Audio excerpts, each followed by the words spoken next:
unaware she is a daughter of a secret trillionaire who died recently. Husband lets his mother and mistress to humiliate his wife at a Christmas party, until he sees the guest list. She stood alone at the back of the glittering ballroom while her husband's mother and mistress tore her apart in front of Manhattan's elite. Every insult, every cruel laugh, every dismissive glance was calculated to break her. Her husband said nothing, did nothing, just watched as they treated her like garbage in a designer dress. But when that envelope arrived with the final guest list, his face went white. The names on that paper would change everything.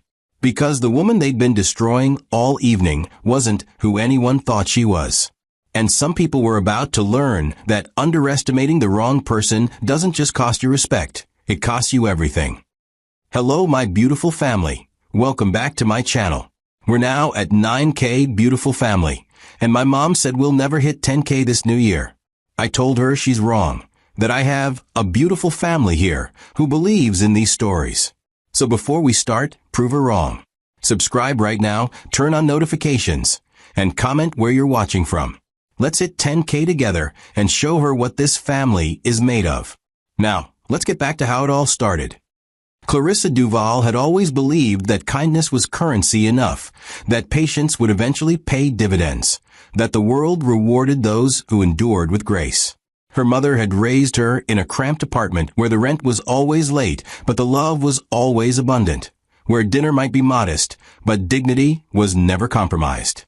Clarissa, her mother would say, while mending a neighbor's torn coat by lamplight, her fingers moving with practiced precision. Real power doesn't shout. It waits. It watches. And when the moment comes, it doesn't ask for permission. Those words became the foundation of everything Clarissa was, the invisible scaffolding that held her upright when the world tried to bend her into something smaller, something more convenient. She learned early that being underestimated was a gift if you knew how to use it, that people revealed their true selves when they thought you weren't worth the effort of pretense. By her mid-20s, Clarissa had become a master of the unseen, her intelligence camouflaged behind modest dresses and soft-spoken responses, her capability hidden beneath a demeanor so unassuming that people forgot she was in the room even as she solved their problems, remembered their forgotten details, and kept their lives running with the kind of seamless efficiency that only becomes visible when it's gone. She kept meticulous records not because anyone asked, but because she understood that memory was power and details were weapons you stored for battles you hadn't yet been forced to fight. Her wardrobe was simple, her jewelry minimal, her presence so carefully understated that wealthy women at charity events would speak freely in front of her, as if she were furniture, their secrets spilling like wine because they genuinely believed she didn't matter enough to remember. But Clarissa remembered everything, every slight, every kindness, every moment when someone's mask slipped and she glimpsed the truth underneath. She cataloged it all with the patience of someone who understood that justice wasn't always immediate, that sometimes the most satisfying victories were the ones you waited years to claim. Have you ever been so thoroughly dismissed that people forgot you were even human, let alone listening? What would you do with all those secrets, all those moments of casual cruelty, if you suddenly had the power to make them matter? Eric Van Halen entered her life like sunlight breaking through storm clouds, his smile warm and genuine in a way that made her want to believe in fairy tales again. They met at a charity gala where she was volunteering, checking coats, and directing guests with the efficient invisibility she perfected. And he noticed her in a way no one ever had. "You have the saddest smile I've ever seen," he said, catching her off guard as she hung his coat, his eyes searching hers with what seemed like authentic curiosity. "Like you're constantly bracing for disappointment." She didn't know how to respond to someone actually seeing her, so she laughed it off, but he persisted, returning to the coat check 3 times that night with increasingly transparent excuses until she finally agreed to give him her number. Their courtship was a whirlwind of attention she'd never experienced. Dinners at restaurants where the menu had no prices, walks through parts of the city she'd only seen from bus windows, conversations that stretched past midnight where he asked about her thoughts, her dreams, the way she saw the world. "You're different," he told her on their 4th date, his hand warm in hers as they walked through Central Park. Everyone in my world is performing all the time, playing roles they think they're supposed to play. But you're just yourself. It's like breathing fresh air after being trapped in a room full of expensive perfume. 6 months later, he proposed in a garden where the roses cost more than her entire year's salary. And when he slipped the ring on her finger, she let herself believe that maybe kindness did matter, that maybe her mother had been right about patience leading somewhere beautiful. "I want to build a life with you," Eric said. And she believed him because she desperately wanted to. Because the alternative was admitting that even love came with a price tag she couldn't afford. The Van Halen mansion sat like a monument to old money and older judgments, its limestone facade rising above Fifth Avenue with a kind of architectural arrogance that declared its superiority to everything around it. The first time Clarissa walked through its doors as Eric's fiancée, she felt the weight of 100 years of privilege pressing down on her shoulders, every portrait of stern-faced ancestors seeming to evaluate and find her wanting. Lenora Van Halen was waiting in the drawing room, a woman whose beauty had aged into something sharp and unforgiving, her posture so perfect it seemed engineered, her smile so practiced it never quite reached her eyes. "So you're the girl," Lenora said, the word girl, landing like an insult disguised as observation. Eric has always had such a charitable heart. The comment hung in the air, its meaning crystal clear. You're a project, a phase, a mistake he'll outgrow once the novelty wears off. Clarissa extended her hand, keeping her voice steady even as something cold slithered down her spine. "Mrs. Van Halen, it's an honor to meet you." Lenora's handshake was brief, her fingers cool and dismissive. "We'll see," she replied, turning away before Clarissa could respond, her attention already moving to Eric, as if Clarissa had ceased to exist the moment she'd been properly catalogued and dismissed. That first dinner was an education in the subtle violence of wealth, every course a test she hadn't known she was taking, every piece of silverware a potential trap, every pause in conversation a chance for her to reveal herself as the imposter they all suspected she was. Lenora asked questions designed to expose Clarissa's humble background, her tone always polite, but her intent unmistakable. "Where did you people come from, dear? And what does your father do? And such a quaint neighborhood you grew up in. I'm sure it built character." Eric said nothing.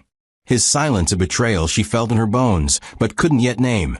And by the time dessert arrived, Clarissa understood with perfect clarity that she'd married into a family that saw her not as a person, but as an intrusion, a problem to be managed until it went away. The first months of marriage were a masterclass in isolation disguised as inclusion. Clarissa tried everything to find her place in the Van Halen world, volunteering to help with the household accounts, only to be told they had people for that, offering to organize Lenora's charity events only to be assigned tasks, so menial they were clearly meant to humiliate, attempting to connect with Eric's friends only to find herself frozen out of conversations with a kind of practiced exclusion that left no fingerprints. She adapted, studying the Van Halen ecosystem like an anthropologist documenting an alien culture, noting the hierarchies and unspoken rules, the way power flowed through gesture and implication rather than direct confrontation. She learned which topics were acceptable and which were forbidden, which social circles welcomed new money and which guarded their gates with vicious determination, which smiles meant tolerance, and which meant you'd just been marked for destruction. And through it all, she maintained the composure her mother had taught her, the quiet dignity that refused to crack no matter how hard they pressed. But something else was growing inside her too, something she didn't yet have a name for. It wasn't quite anger, though anger was part of it. It wasn't quite grief, though she mourned the naive girl who'd believed love conquered all. It was more like a cold, clear awareness crystallizing in her chest, a recognition that she was collecting something valuable in all this suffering. Every dismissal, every calculated slight, every moment Eric chose his mother's approval over his wife's dignity. She was building a case, though she didn't yet know what court would hear it. What would you do if the family you married treated you like an enemy in their home? Would you fight back immediately, or would you wait, watch, and prepare for a battle they didn't even know was coming? Then Vanessa appeared, and everything Clarissa had endured suddenly had a face, a name, a specific shape to its cruelty. It was at a family dinner 3 months after the wedding, and Vanessa walked in like she owned not just the room, but everyone in it. Her beauty the kind that came from good genes and better surgeons. Her confidence, so absolute it bent the space around her. "Darling," she said to Eric, kissing both his cheeks with a familiarity that made Clarissa's stomach drop. "It's been far too long." Eric's face transformed, years falling away as he grinned with a boyish enthusiasm Clarissa had never seen directed at her. "Vanessa, God, when did you get back from Paris?" Lenora was beaming, actually beaming, her usual frost melting into genuine warmth as she embraced Vanessa like the daughter she'd actually wanted. Vanessa and Eric grew up together. Lenora explained to Clarissa, the words ostensibly inclusive, but the tone making clear that Clarissa was being informed of her own irrelevance. They were inseparable as children. "We always thought." She trailed off, letting the implication hang like a noose. Vanessa's eyes finally landed on Clarissa, assessing and dismissing her in a single sweep. "You must be the wife," she said, the article that turning the word into something temporary and interchangeable. How perfectly unexpected. The dinner that followed was torture disguised as reunion. Every anecdote about Eric and Vanessa's shared past a reminder of everything Clarissa would never be. Every inside joke a door slammed at her face. Every shared glance between them a small betrayal that accumulated into something unbearable. Eric didn't notice, or worse, didn't care. He was too busy basking in Vanessa's attention, too comfortable in the familiar rhythm of their banter, too willing to let his mother and his childhood friend treat his wife like an unfortunate piece of furniture that cluttered an otherwise perfect room. After that night, Vanessa became a constant presence, her visits increasing with a boldness that suggested she knew exactly what she was doing and knew no one would stop her. She'd arrive unannounced for lunch, stay for dinner, appear at family events with the kind of ease that came from never having to earn her place. Clarissa would catch them in quiet conversations that stopped the moment she entered a room, would see Vanessa's hand linger on Eric's arm just a beat too long, would feel the way the household staff deferred to Vanessa with a respect they never showed her. "Don't be paranoid," Eric said when Clarissa finally gathered the courage to mention it, his tone dismissive in a way that made her feel crazy for noticing what was happening right in front of her. "Vanessa's like a family. You're being insecure." But Clarissa wasn't insecure. She was observant. And what she observed was a systematic campaign to erase her from her own marriage, to make her so uncomfortable, so unwelcome, so thoroughly diminished that she'd eventually leave of her own accord, and they could all pretend she'd never existed. Lenora's comments grew sharper, more pointed, each one a paper cut designed to bleed her slowly. "Such humble taste you have, dear," she'd say about Clarissa's clothing choices. Or, "I suppose not everyone grows up understanding certain social graces," or simply, repeatedly, devastatingly. How quaint. And Eric, the man who'd promised to build a life with her, said nothing. His silence was its own form of violence. Each moment he didn't defend her another brick in the wall growing between them. As autumn turned to winter and Christmas approached, Clarissa could feel something building in the mansion's gilded halls, a tension that had nothing to do with holiday preparations and everything to do with the annual Christmas Eve Gala, Lenora's crown jewel event where Manhattan's elite gathered to see and be seen. "This year's party is particularly important," Lenora announced over breakfast one morning, her eyes sliding past Clarissa as if she were invisible. "The guest list must be absolutely perfect. Standards must be maintained." The implication landed like a slap. You are the flaw in our perfect picture. You are the thing that must be managed. And still, Eric said nothing. That night, alone in the bedroom that had become her prison, Clarissa opened the drawer where she kept her mother's letters, those precious pieces of paper that smelled like lavender and memory.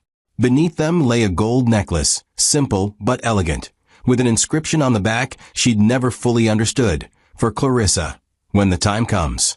Her mother had given it to her with strange, weighted words. "This belonged to your father, sweetheart. I know I've never spoken of him, but there are things you'll need to know someday. When the moment is right, everything will make sense."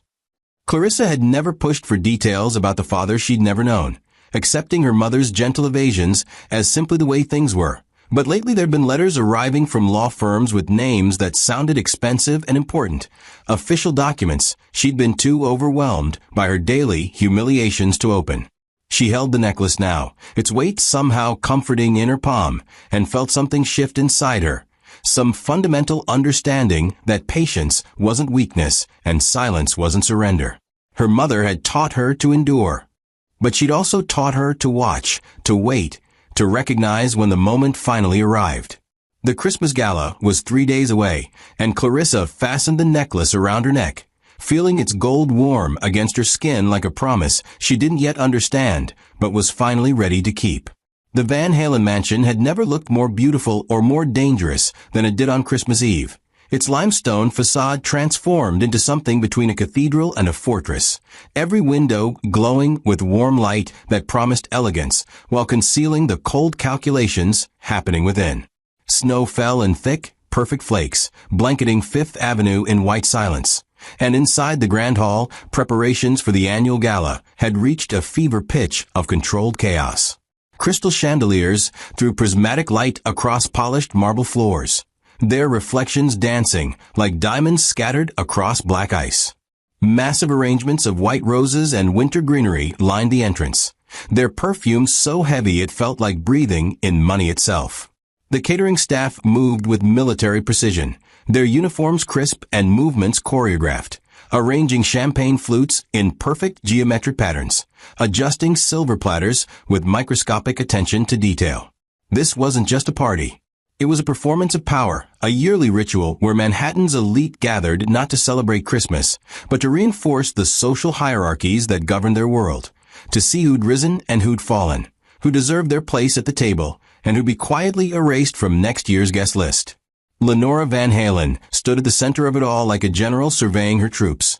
Her emerald gown chosen specifically to complement the decor, her jewelry selected to send precise messages about wealth that didn't need to announce itself. "The Rothschilds confirmed," she said to her assistant, checking items off a leather-bound list with the satisfaction of someone marking victories in a war only she understood. "The Astas are sending regrets, but the Vanderbilts are attending, which is far more important anyway. We've managed to secure the mayor, 3 senators, and that delightful ambassador who always brings the most interesting gossip from Washington." She paused, her eyes scanning the room with a kind of critical assessment that could find fault in perfection. "Where is Clarissa? Please tell me she's not planning to embarrass us by appearing in something from a department store." Clarissa stood in her bedroom 3 floors above, staring at her reflection with a mixture of determination and dread. The gold necklace her mother had given her resting against her collarbone like a talisman she didn't yet understand. Her dress was modest by Van Halen standards, a deep green silk that she'd chosen carefully, elegant enough to show respect for the occasion, but simple enough not to invite accusations of trying too hard. She knew it wouldn't matter. Lenora would find fault regardless, would catalog every perceived inadequacy, and file it away as evidence of Clarissa's fundamental unsuitability for this world. The past 3 days had been a masterclass in exclusion disguised as preparation, with Lenora making all the important decisions while relegating Clarissa to tasks so trivial they were clearly meant as insults. "Perhaps you could arrange to place cards for the children's table," Lenora had suggested yesterday, her tone dripping with false sweetness. "I'm sure that's more your speed." Vanessa had been a constant presence during the preparations, her opinions solicited and valued in ways Clarissa never were, her laughter filling spaces that should have belonged to Eric's wife, her comfort in the mansion's rhythms, making Clarissa feel like the interloper in her own home. "Darling, what do you think of this seating arrangement?" Lenora would ask Vanessa, ignoring Clarissa completely even as she stood right there, present but invisible, acknowledged only when there was criticism to deliver or blame to assign. Eric had barely spoken to her in days, too consumed with business obligations, and too comfortable letting his mother orchestrate everything to notice his wife's systematic erasure. Have you ever been in a room full of people and felt completely alone, watching others make decisions about your life as if you didn't exist? What does that kind of exclusion do to a person's soul? The guests began arriving at 7, their entrance orchestrated with the precision of a military operation, each name announced by a butler whose voice carried the weight of judgment disguised as formality. Mr. and Mrs. Harrison Blackwell III, he intoned. And the couple swept in with the kind of casual arrogance that came from never having had to prove they belonged anywhere. Senator Patricia Whitmore and guest. The Honorable Judge Marcus Chun. Each announcement was a declaration of status, a confirmation that these people had earned their place in this room through blood or money or power. And as Clarissa descended the grand staircase to take her place beside Eric, she could feel the weight of 100 gauges landing on her like physical blows. The whispers started immediately, barely disguised behind champagne flutes and polite smiles. "That's Eric's wife," she heard someone murmur, the word wife carrying a question mark. "Where on earth did he find her?" another voice responded. And someone laughed in a way that made Clarissa's cheeks burn. Eric stood at the base of the stairs, looking impossibly handsome in his tailored tuxedo. And for just a moment as she approached, Clarissa let herself hope that maybe tonight he'd remember the man he'd been when they met, the one who'd claimed to love her authenticity, her difference from everyone else. But when she reached him, his eyes barely registered her presence before sliding past to greet an arriving couple with far more enthusiasm than he'd shown his own wife. "Clarissa, go make yourself useful," he said without looking at her, his voice carrying the kind of casual dismissal that hurt worse than anger. "Mother needs help with something in the back." Lenora was holding court in the center of the grand hall, surrounded by women whose jewelry could have funded small countries, their faces lifted and tucked into expressions of permanent surprise and approval. She spotted Clarissa approaching, and something predatory flashed in her eyes, the look of a hunter who'd just spotted easy prey. "Oh, there you are," Lenora said, her voice pitched to carry just far enough that the women around her could hear. "Ladies, this is my daughter-in-law Clarissa. Isn't her dress quaint?" The word landed like a knife between ribs, precise and devastating, and the women's smiles sharpened into something cruel. "How charming," one of them said, her eyes raking over Clarissa's dress with obvious judgment. "So refreshingly simple." Another woman tittered behind her hand. "I suppose not everyone can afford haute couture. How brave of you to work with what you have, dear." Clarissa felt heat rising in her chest, but forced her expression to remain neutral, her mother's voice echoing in her memory. "They want a reaction. Don't give them one." "Thank you," she said quietly, meeting each woman's eyes in turn with a calm she didn't feel. "I believe true elegance doesn't require a designer label to validate it."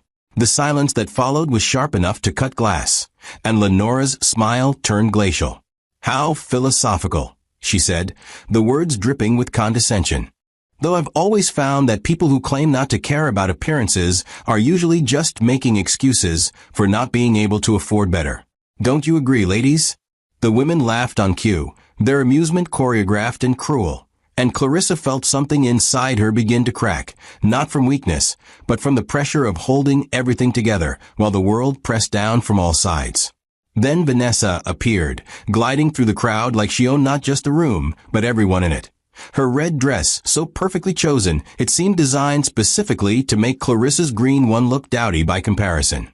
She moved directly to Lenora's side, kissing her cheek with a familiarity that broadcast ownership and belonging, before turning to acknowledge Clarissa with a smile that didn't reach her eyes. "Clarissa," she said, the name somehow sounding like an insult in her mouth. "Still here, I see. How tenacious of you." The women around them laughed again, emboldened by Vanessa's casual cruelty, and Lenora beamed at her like a proud mother looking at her real daughter. "Vanessa, darling, you look absolutely stunning. That Valentino is perfect for you." Vanessa preened under the compliment, then turned her attention back to Clarissa with mock concern. "You know, Clarissa, if you ever need advice on dressing for these occasions, I'd be happy to help. It must be so difficult navigating this world when you didn't grow up in it. I imagine everything feels rather overwhelming." The offer was poisoned honey, sympathy weaponized into humiliation, and Clarissa could see exactly what was happening. The way they were positioning her spatially and socially, marking her as the outsider, the charity case, the mistake that Eric would eventually correct. "That's very kind," Clarissa replied, her voice steady even as her heart hammered against her ribs. "But I'm managing just fine." Vanessa's smile sharpened. "Of course you are, dear. Though managing and thriving are rather different things, aren't they?" She linked her arm through Lenora's, physically demonstrating their alliance. "Come, Lenora, I promise to introduce you to that gallery owner from Paris. I'm sure Clarissa can entertain herself for a while. Perhaps she could check on the catering? I understand she has experience with that sort of thing." The dismissal was absolute, and as they walked away, Clarissa heard Vanessa's voice drift back, pitched just loud enough to ensure she'd hear. "How long do you think he'll keep her around?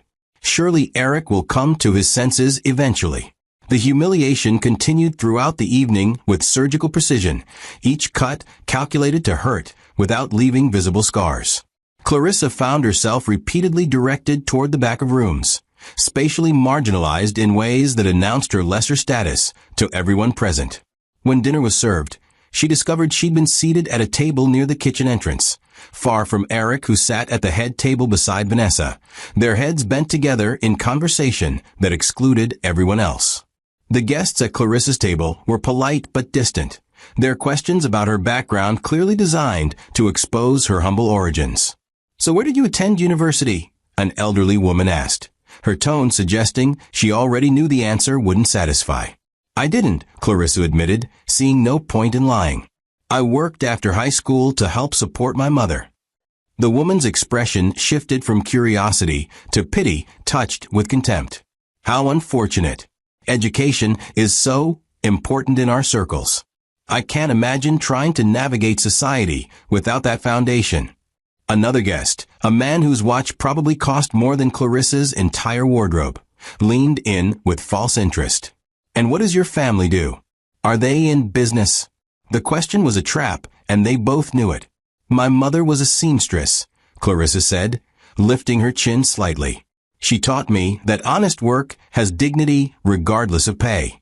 The man exchanged glances with the woman, their judgment silent but screaming. These people didn't value honest work. They valued inherited wealth, prestigious schools, the right last names and connections that opened doors before you even knocked.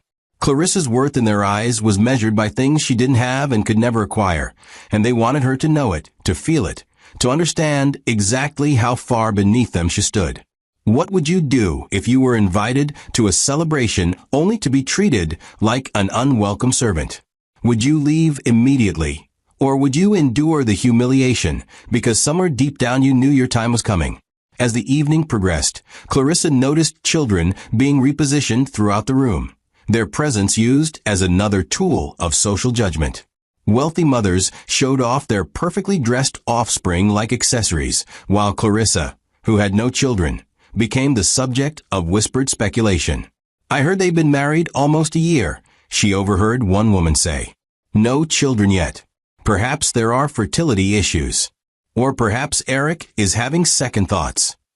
The cruelty was casual, thoughtless in its assumption that Clarissa wouldn't hear or wouldn't matter if she did, and she felt herself shrinking inward, trying to make herself smaller, less noticeable, less vulnerable to the constant assault of judgment and dismissal. But then her hand touched the gold necklace at her throat, her mother's gift, and something inside her steadied. She'd survived poverty, her mother's death, the daily indignities of being underestimated and dismissed. She could survive this too. She would survive this. And somehow, without knowing how or when, she would make them all regret underestimating her.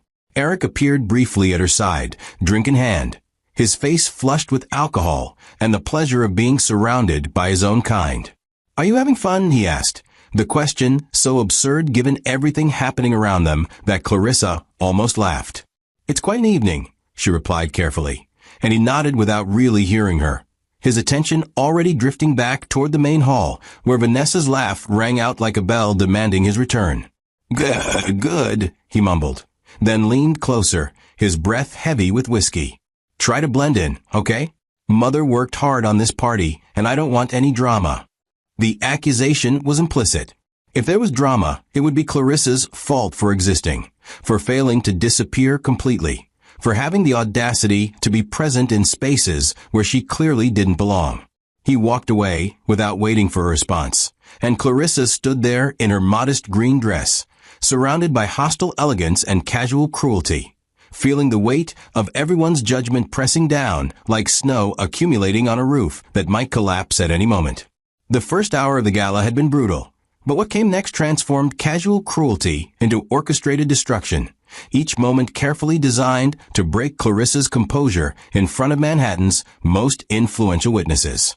Lenora had gathered a cluster of society women near the grand fireplace, their jewels catching the light like weapons being polished before battle. And when she spotted Clarissa attempting to navigate toward a quieter corner, her eyes lit up with predatory satisfaction. "Clarissa, darling, come here," Lenora called out, her voice carrying across the room with false sweetness that made several conversations pause. "We were just discussing the importance of proper breeding in, maintaining social standards. I'm sure you'd have such an interesting perspective on the topic." The trap was obvious but unavoidable, and as Clarissa approached, she could feel the weight of attention shifting toward her like searchlights converging on an escaped prisoner. The women formed a semicircle around her, their expensive perfumes mixing into something suffocating, their smiles sharp enough to draw blood. "Your dress is so charming," one of them said, the word charming weaponized into an insult. "Where did you find it? I don't recognize the designer." Clarissa kept her voice steady, refusing to show the panic rising in her chest. "It's a small boutique. Nothing you'd know." Another woman laughed, the sound like breaking glass. "How delightfully humble. Though I suppose when one comes from limited means, one learns to make do with whatever's available. It must be quite an adjustment, going from shopping at discount stores to attending events like this." Lenora placed a hand on Clarissa's shoulder, the touch seeming maternal, but the grip tight enough to hurt. "Now, ladies, let's not be unkind. Clarissa is doing her very best to fit in, and we should applaud her effort, even if the execution leaves something to be desired. After all, breeding isn't something one can simply acquire through marriage, is it?" The women murmured agreement, their judgment coordinated and absolute, and Clarissa felt something twist in her stomach, not quite nausea, but close, the physical manifestation of humiliation, so complete it made her body want to reject the experience entirely. Vanessa materialized at the edge of the group, like a predator drawn to the scent of wounded prey, her red dress a declaration of confidence and belonging that made Clarissa's green one seem even more inadequate by comparison. "Oh my," Vanessa said, her eyes scanning Clarissa with theatrical concern. "Are we discussing fashion? How brave of you, Clarissa, to enter such dangerous territory." She stepped closer, invading Clarissa's personal space with the ease of someone who'd never been told no. "You know, there's actually a wonderful charity that provides professional wardrobes for women trying to enter higher social circles. They do marvelous work helping people who need guidance. I could get you their information if you'd like." The offer landed like a slap disguised as generosity, and the women around them barely contained their amusement, some hiding smiles behind champagne flutes, while others laughed openly at the humiliation playing out before them. Clarissa's hands clenched at her sides, her nails digging into her palms hard enough to leave marks, but her face remained composed, her mother's training holding even as everything inside her screamed to fight back, to defend herself, to make them understand that she was worth more than their cruel judgments. But she stayed silent because she understood something they didn't. Every insult they delivered, every moment of orchestrated humiliation, was being cataloged and stored, evidence in a case she didn't yet know how to prosecute, but trusted would eventually matter. Have you ever had to stand still while people tore you apart with words, knowing that defending yourself would only make things worse? How do you keep breathing when the air itself feels poisoned with contempt? The humiliation escalated when Lenora directed everyone toward the main hall for the evening's entertainment, and Clarissa found herself physically repositioned to the very back of the room, separated from Eric by what felt like miles of hostile territory. The spatial marginalization was deliberate and devastating, a public announcement that she didn't belong with the inner circle, that her place was at the margins where unimportant people stood and watched real society conduct its business. Children were being shown off near the front, their expensive clothes and polished manners displayed like trophies, while their mothers accepted compliments with practiced modesty that barely concealed their pride. "Your daughter is absolutely exquisite," Clarissa heard someone tell a woman standing near Eric. "She'll make such an advantageous match someday." The woman beamed, then her eyes found Clarissa standing alone in the back, and her expression shifted to something between pity and disdain. "Some people understand the importance of legacy," she said, her voice carrying just far enough for Clarissa to hear. "And some people marry for convenience and hope no one notices they don't belong." Vanessa, who had positioned herself directly beside Eric at the front of the room, leaned close to whisper something in his ear, and he actually laughed, his head thrown back in genuine amusement, while his wife stood isolated and humiliated 20 feet away. The message was unmistakable. "This is where you belong," Vanessa seemed to be saying with every gesture, every laugh, every casual touch of Eric's arm. "And this is where she belongs, alone and forgotten, a mistake we're all too polite to acknowledge directly." The entertainment began with a string quartet performing classical pieces that Clarissa recognized from her mother's old radio. Music that had once brought comfort now twisted into a soundtrack for her public degradation. Lenora stood to make a speech, her voice carrying the practiced authority of someone who'd spent a lifetime commanding rooms like this. "Thank you all for joining us on this special evening," she began, her smile encompassing everyone except Clarissa. "The Van Halen family has always believed in maintaining traditions, in preserving the standards that make our society strong. We gather each year to celebrate not just Christmas, but the bonds of family, heritage, and shared values that connect us all." She paused for effect, her gaze sweeping the room before landing deliberately on Clarissa with an expression that turned the speech into an indictment. "Of course, every family faces challenges. Sometimes we must welcome those who don't share our background, who come from different circumstances. It tests our generosity, our patience, and our commitment to maintaining standards, even when it would be easier to simply lower them." The audience shifted uncomfortably, several people glancing toward Clarissa with obvious understanding of who Lenora was really addressing. "But we persevere," Lenora continued, her voice strengthening with conviction. "We hold fast to what matters, and we trust that time will reveal who truly belongs and who was simply passing through." The applause that followed was polite but pointed, and Clarissa felt tears burning behind her eyes, threatening to spill over and complete her humiliation in front of everyone who mattered in Eric's world. Eric caught her eye across the room for just a moment, and in that brief connection Clarissa saw something that hurt worse than any of Lenora's barbs or Vanessa's calculated cruelty. She saw awareness. He knew what was happening. He understood that his mother and his childhood friend were systematically destroying his wife in front of their entire social circle. And he was choosing to do nothing. His eyes slid away from hers almost immediately, finding Vanessa instead, and the betrayal of that choice landed like a physical blow. This wasn't ignorance or obliviousness. This was a decision. Eric was actively allowing her humiliation because stopping it would require standing up to his mother, defending a wife his family didn't approve of, choosing Clarissa over the comfortable dynamics that had governed his life long before she entered it. And he wasn't willing to do that. The realization crystallized in Clarissa's mind with brutal clarity. She was alone in this marriage, had been alone from the beginning, married to a man who loved his mother's approval more than he could ever love a woman his family deemed unsuitable. The children near the front were being called forward to receive small gifts from Lenora, each one presented with ceremony and affection that highlighted everything Clarissa would never have, the family acceptance that would always be withheld no matter how hard she tried or how perfectly she performed. "Family is everything," Lenora said, handing a beautifully wrapped box to a young girl who beamed with delight. "These are the connections that matter, the bonds that last, not the temporary intrusions that try to insert themselves where they don't belong." What would you do if the person who promised to love and protect you stood by and watched you be destroyed? Would you collapse under the weight of that betrayal? Or would you find strength in places you didn't know existed? The evening wore on with relentless cruelty, each hour bringing new variations on the same theme. Clarissa was excluded from photographs, forgotten in toasts, dismissed in conversations. Her presence acknowledged only when there were menial tasks to assign or criticisms to deliver.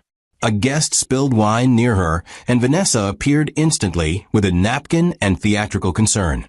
"Oh, dear, Clarissa, could you handle this? I'm sure you're much better equipped for cleaning than the rest of us. After all, your mother was in service, wasn't she?" The words hung in the air like smoke from a gun, and several nearby guests actually gasped at the boldness of the insult. But Lenora just smiled, nodding approvingly at Vanessa's audacity, while Eric remained conspicuously absent, having conveniently disappeared into his study with some business associates, his absence a form of permission for whatever cruelty his mother and mistress wanted to inflict. Clarissa bent to clean the spill, her hands trembling slightly as she dabbed at the expensive carpet, and she could feel the weight of their collective judgment pressing down on her like atmosphere at the bottom of the ocean. She was drowning in this world, suffocating under the pressure of their contempt, and no one was throwing her a lifeline. But as she worked, her fingers touched the gold necklace at her throat, that mysterious inheritance from her mother, and something inside her held firm. She wasn't broken. Not yet. Not ever. They could humiliate her, dismiss her, treat her like garbage in designer clothing, but they couldn't touch whatever core of strength her mother had planted in her years ago, that seed of dignity that grew in darkness and fed on adversity. By the time dessert was served, Clarissa had been reduced to something between a servant and a ghost, present but invisible, acknowledged only when her absence might cause questions, but never granted the dignity of full participation. She stood near a window watching snow fall outside, thick and peaceful, covering the city in white silence that felt like mercy after the noise and cruelty of the gala. Behind her, the party continued in full swing, voices rising and falling in the rhythm of social performance, laughter echoing off marble and crystal, the sound of people celebrating their belonging while she stood alone, excluded from the warmth. Vanessa found her there, approaching with a glass of champagne and an expression of mock sympathy that barely concealed her satisfaction. "You should probably go upstairs," Vanessa said quietly, glancing around to make sure they weren't overheard. "This party isn't really for you, is it? You must be exhausted trying to keep up appearances." She took a sip of champagne, her eyes never leaving Clarissa's face. "Eric and I were talking earlier about how difficult this must be for you, coming from nothing into all of this. It's really quite overwhelming, I'm sure. Maybe it would be kinder to everyone, yourself included, if you simply admitted this isn't working." The suggestion landed with the weight of a threat, a preview of conversations happening behind Clarissa's back, plans being made for her removal, her erasure, her replacement with someone who fit better into the Van Halen world. "I'm not going anywhere," Clarissa said, surprised by the steadiness in her own voice. Vanessa smiled, the expression predatory and patient. "We'll see," she replied, turning away with the confidence of someone who'd already won. "We'll see." Eric finally reappeared near midnight, drunk and disheveled, his tie loosened and his eyes unfocused in ways that spoke of whiskey consumed to avoid reality. He found Clarissa still standing by the window, having nowhere else to go and no one to talk to, a stranger at her own husband's family party. "Hey," he said, his voice slurred slightly. "You okay?" The question was so absurd, so disconnected from everything that had happened that evening, that Clarissa almost laughed. Almost. "I'm fine," she lied, because what else could she say? That she'd spent the entire evening being systematically destroyed while he did nothing? That his mother and his mistress had made it clear she was temporary, unwanted, a problem they were working to solve? "Good," Eric mumbled, swaying slightly. "Mother says you've been quiet tonight. That's good. Don't want any scenes." He patted her shoulder awkwardly, the touch devoid of affection or real awareness, then wandered back toward the party without waiting for a response, leaving Clarissa alone with the snow and the silence, and the growing certainty that something fundamental had broken inside her marriage, perhaps had been broken from the start. The party continued around her, hostile and glittering. and she stood at its edge cataloging every insult, every betrayal, every moment of calculated cruelty, storing them somewhere deep where they could transform from wounds into weapons. She didn't know how yet, didn't understand what power she might eventually wield, but her mother's voice echoed in her memory with increasing clarity. Real power waits. It watches. And when the moment comes, it doesn't ask for permission. Clarissa touched the gold necklace again, feeling its weight like a promise, and waited for whatever came next. The evening had settled into a rhythm of controlled chaos, guests circulating through the mansion's grand rooms with champagne-fueled confidence, their conversations growing louder and less guarded as midnight approached. Clarissa remained at her post near the window, a silent observer cataloging every interaction, every alliance, every subtle power play unfolding in the gilded space around her. She'd learned long ago that invisibility could be a gift if you knew how to use it, that people revealed their truest selves when they forgot you were watching. Lenora held court in the main hall, surrounded by admirers who laughed at her observations and competed for her attention with the desperation of courtiers seeking royal favor. Vanessa circulated with practiced ease, touching arms and whispering confidences, building alliances and reinforcing her position as the woman who truly belonged in Eric's life. And Eric himself moved through it all with the oblivious confidence of someone who'd never had to question his place in the world. His birthright so secure he couldn't imagine it being challenged. But something was shifting in the air, a tension that had nothing to do with the evening's earlier humiliations and everything to do with a small envelope that had just been delivered to Eric's hand by one of the household staff. Clarissa noticed it immediately, her attention sharpening on that unremarkable piece of paper like a hawk spotting movement in tall grass. The envelope was cream-colored, expensive, sealed with dark blue wax that caught the light as Eric turned it over in his hands. His expression changed as he examined it, confusion flickering across his features before settling into something harder to read, a tightening around his eyes that suggested unexpected information, unwelcome surprises.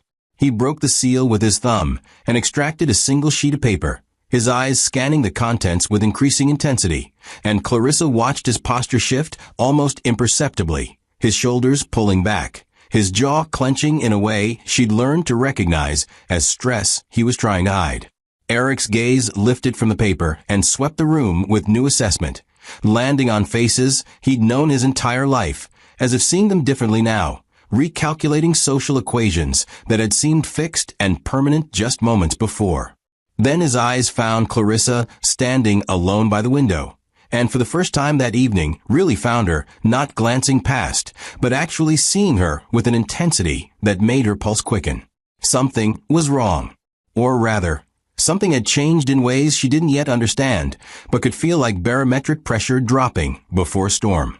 Eric folded the paper carefully and slipped it into his jacket pocket, his movements deliberate and controlled, then made his way across the room toward where Lenora stood laughing with her inner circle. Clarissa couldn't hear their conversation from where she stood, but she could read the body language. The way Eric leaned close to his mother's ear and murmured something that made her expression freeze. The way Lenora's hand reached out to steady herself against a nearby table. The way her eyes went sharp and calculating as she processed whatever information he'd just delivered. Vanessa noticed the exchange and inserted herself into it immediately, her expression shifting from confident to concerned as Eric showed both women the paper from the envelope. Whatever was written on that page was causing ripples in the established order, creating uncertainty where there had been absolute confidence just minutes before.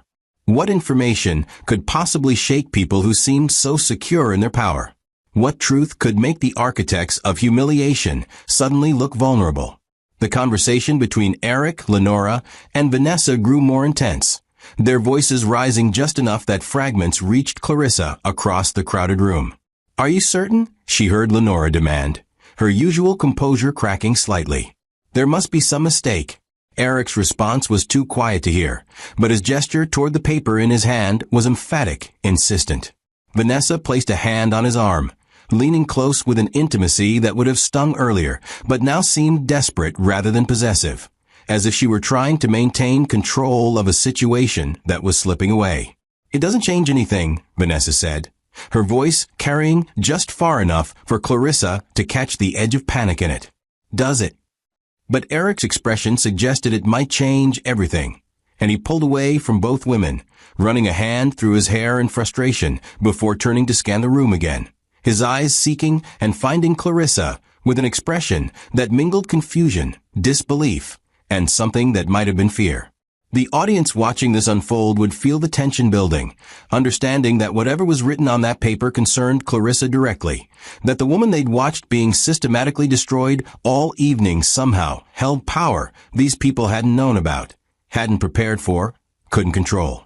The suspense was exquisite, the kind of slow-building anticipation that kept viewers riveted, because they knew the payoff was coming, but couldn't yet see its shape. Clarissa maintained her position by the window, refusing to show curiosity or concern even as her mind raced through possibilities. The envelope had arrived with purpose and timing that felt orchestrated, delivered at this specific moment in the evening when humiliations had reached their peak and her isolation was absolute. She thought about the unopened letters from law firms that had been arriving at her small apartment before she'd moved into the mansion. Official correspondence she'd ignored because surviving her daily life had consumed all her energy. She thought about her mother's mysterious words about her father, the gold necklace she wore even now, the strange inheritance she'd never fully investigated because grief and then marriage had pushed it to the background of her consciousness. Could those letters have contained information that connected to whatever was written on that paper Eric held? Could her mother's careful evasions about her father's identity have been protecting secrets that were now surfacing at the worst and best possible moment? The questions tumbled through her mind, but her face remained calm, almost serene, the mask of composure she'd learned to wear so well that it had become a second skin. She would not give them the satisfaction of seeing her react, would not confirm or deny whatever they were learning about her, would simply wait with the patience her mother had taught her and let the truth reveal itself in its own time. The party continued around them, but the energy had shifted, conversations growing quieter as guests noticed the tension between Eric, Lenora, and Vanessa, the way they huddled together like generals whose battle plans had just been compromised.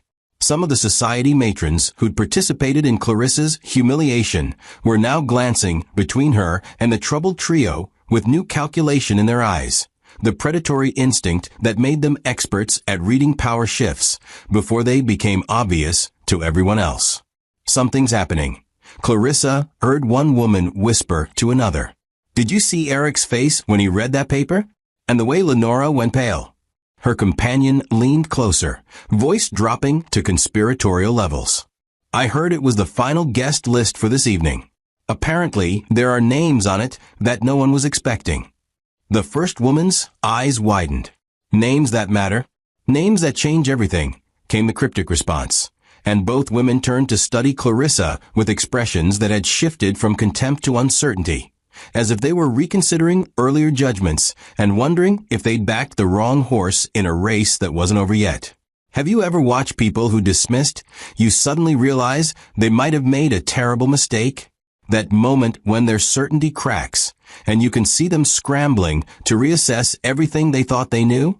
Eric finally broke away from his mother and Vanessa, moving through the crowd with new urgency, his destination clearly Clarissa herself. Guests parted to let him through, their attention following him with undisguised curiosity, sensing drama unfolding and positioning themselves to witness whatever came next. When he reached her, his expression was complicated. Layers of emotion fighting for dominance behind eyes that had ignored her all evening and now couldn't look away. "We need to talk," he said, his voice tight with barely controlled tension. "Now."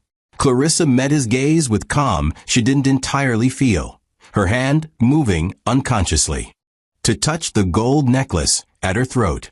"About what?" she asked, keeping her voice neutral, refusing to make this easier for him.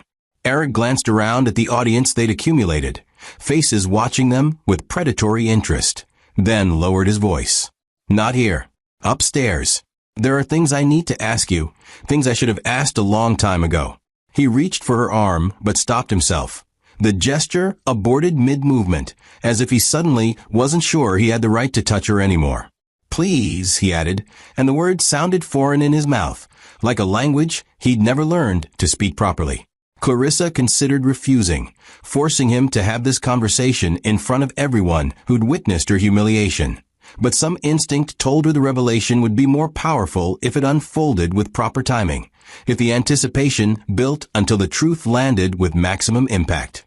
"Lead the way," she said quietly, and followed him toward the stairs, aware of every eye tracking their movement, every whispered speculation about what was happening, the way Lenora and Vanessa watched them go with expressions that mingled fury and fear. Eric's study was on the second floor, a masculine space of leather and dark with that smell of cigars and expensive whiskey, the kind of room where powerful men made deals and decided fates. He closed the door behind them and leaned against it for a moment as if needing its support, then pulled the paper from his pocket and held it out toward Clarissa, without meeting her eyes. "This is tonight's final guest list," he said, his voice strained. "It arrived late, some last-minute confirmations that my mother's assistant wasn't aware of." He paused, seeming to struggle with how to continue. "There are names on here that don't make sense. Important names. People who shouldn't have any connection to our family, who wouldn't normally attend one of Mother's parties." Clarissa took the paper from his hand, their fingers brushing briefly, and looked down at the typewritten list of names in elegant script. Most were familiar from earlier in the evening, the society figures and political connections she'd expected. But near the bottom, several names stood out, struck through with handwritten notes that made her breath catch in her throat. Theodore Stanton Foundation representatives, Stanton Industries board members, personal attorneys from Stanton's estate. The name that had been hidden from her entire life, the father she'd never known, suddenly appearing in the context of Eric's family party like a ghost demanding recognition. "Who is Theodore Stanton to you?" Eric asked, finally meeting her eyes with an intensity that suggested he already suspected the answer, but needed her to confirm it. The assistant who delivered this said these people confirmed their attendance, specifically because you would be here. They said they were here to see Theodore Stanton's daughter. The words hung in the air between them, heavy with implications that neither fully understood yet. Clarissa's mind raced. Pieces of a puzzle she hadn't known she was solving suddenly clicking into place with devastating clarity. "My father," she said quietly, the admission feeling both monumental and strangely anticlimactic after all the years of not knowing, not asking, accepting her mother's silence as protection rather than mystery. "Theodore Stanton was my father. My mother never told me much about him, just that he died before I was born, and that someday I'd understand why she kept his identity private." She looked down at the guest list again, seeing not just names but power, connections, the kind of influence that shaped worlds and moved mountains. "I've been receiving letters from his attorneys, but I never opened them. I was too busy surviving to deal with the past." Eric's face had gone pale, the reality of what this meant hitting him with visible force. Theodore Stanton wasn't just any wealthy man. He was a legend. A trillionaire whose empire touched everything from technology to real estate to political influence at the highest levels. His death 6 months ago had made international headlines, the question of his heir and his fortune's distribution creating speculation and legal battles that were still ongoing. And Clarissa, the woman his mother had spent the evening humiliating, the wife he'd allowed to be dismissed and degraded in front of everyone who mattered, was that heir. "Oh God," Eric whispered, understanding flooding through him like cold water. "What have we done? What would you do if you discovered the person you treated as worthless actually held more power than everyone who judged them combined?" Clarissa carefully refolded the paper and held it out to Eric, but he didn't take it, staring at her instead as if seeing her for the first time, recalculating everything he thought he knew about the woman he'd married, and then systematically failed to protect. "Those people downstairs," she said, her voice steady despite the adrenaline coursing through her system, "the ones from my father's foundation and companies. When do they arrive?" Eric checked his watch with shaking hands. "They're probably already here. The list said they were confirmed for 11:30, and it's nearly midnight." He ran both hands through his hair, panic evident in every movement. Clarissa, I need you to understand. If any of us had known, but you didn't know, she interrupted gently, the kindness in her voice somehow more devastating than anger would have been. And that's precisely the point, isn't it? You judged me, dismissed me, allowed me to be humiliated based on assumptions about who I was and what I was worth. The fact that my father was wealthy doesn't change anything about who I actually am. It just changes how you see me. The truth landed between them like a verdict, and Eric had no defense to offer because she was absolutely right. They'd treated her as disposable not because of anything she'd done but because of where she'd come from. And now that they knew she came from somewhere that mattered, somewhere that had power and influence they couldn't ignore, they were scrambling to recalculate, to manage the situation, to salvage what they'd carelessly destroyed. A knock on the study door interrupted the charged silence, and Lenora entered without waiting for permission. Vanessa closed behind her, both women's faces tight with barely controlled emotion. Is it true? Lenora demanded, her composure cracked enough to show the calculation underneath. Are you really Theodore Stanton's daughter? Clarissa turned to face them, and for the first time that evening, she allowed herself to stand at full height, to meet their gazes without the protective softness she usually employed, to let them see the strength she'd been carefully concealing behind humility and patience. Yes, she said simply, the single word carrying more weight than any of Lenora's elaborate speeches. My mother was Theodore Stanton's great love, the woman he never got to marry because he died before I was born. She raised me alone, never using his name or claiming his fortune, because she wanted me to build my own life without the complications of his wealth. She died last year, and his attorneys have been trying to reach me about the inheritance, but I was too wrapped up in trying to make this marriage work to deal with it. She paused, letting that sink in, watching the color drain from Vanessa's face and fury flash in Lenora's eyes. The guest list includes representatives who've been trying to locate me for months to finalize the estate. They tracked me here, to your party, to witness what's been happening to Theodore Stanton's only child. The implications were catastrophic, social suicide for anyone who'd participated in humiliating the daughter of one of the world's most powerful men. And the three people standing before Clarissa understood that with crystalline clarity.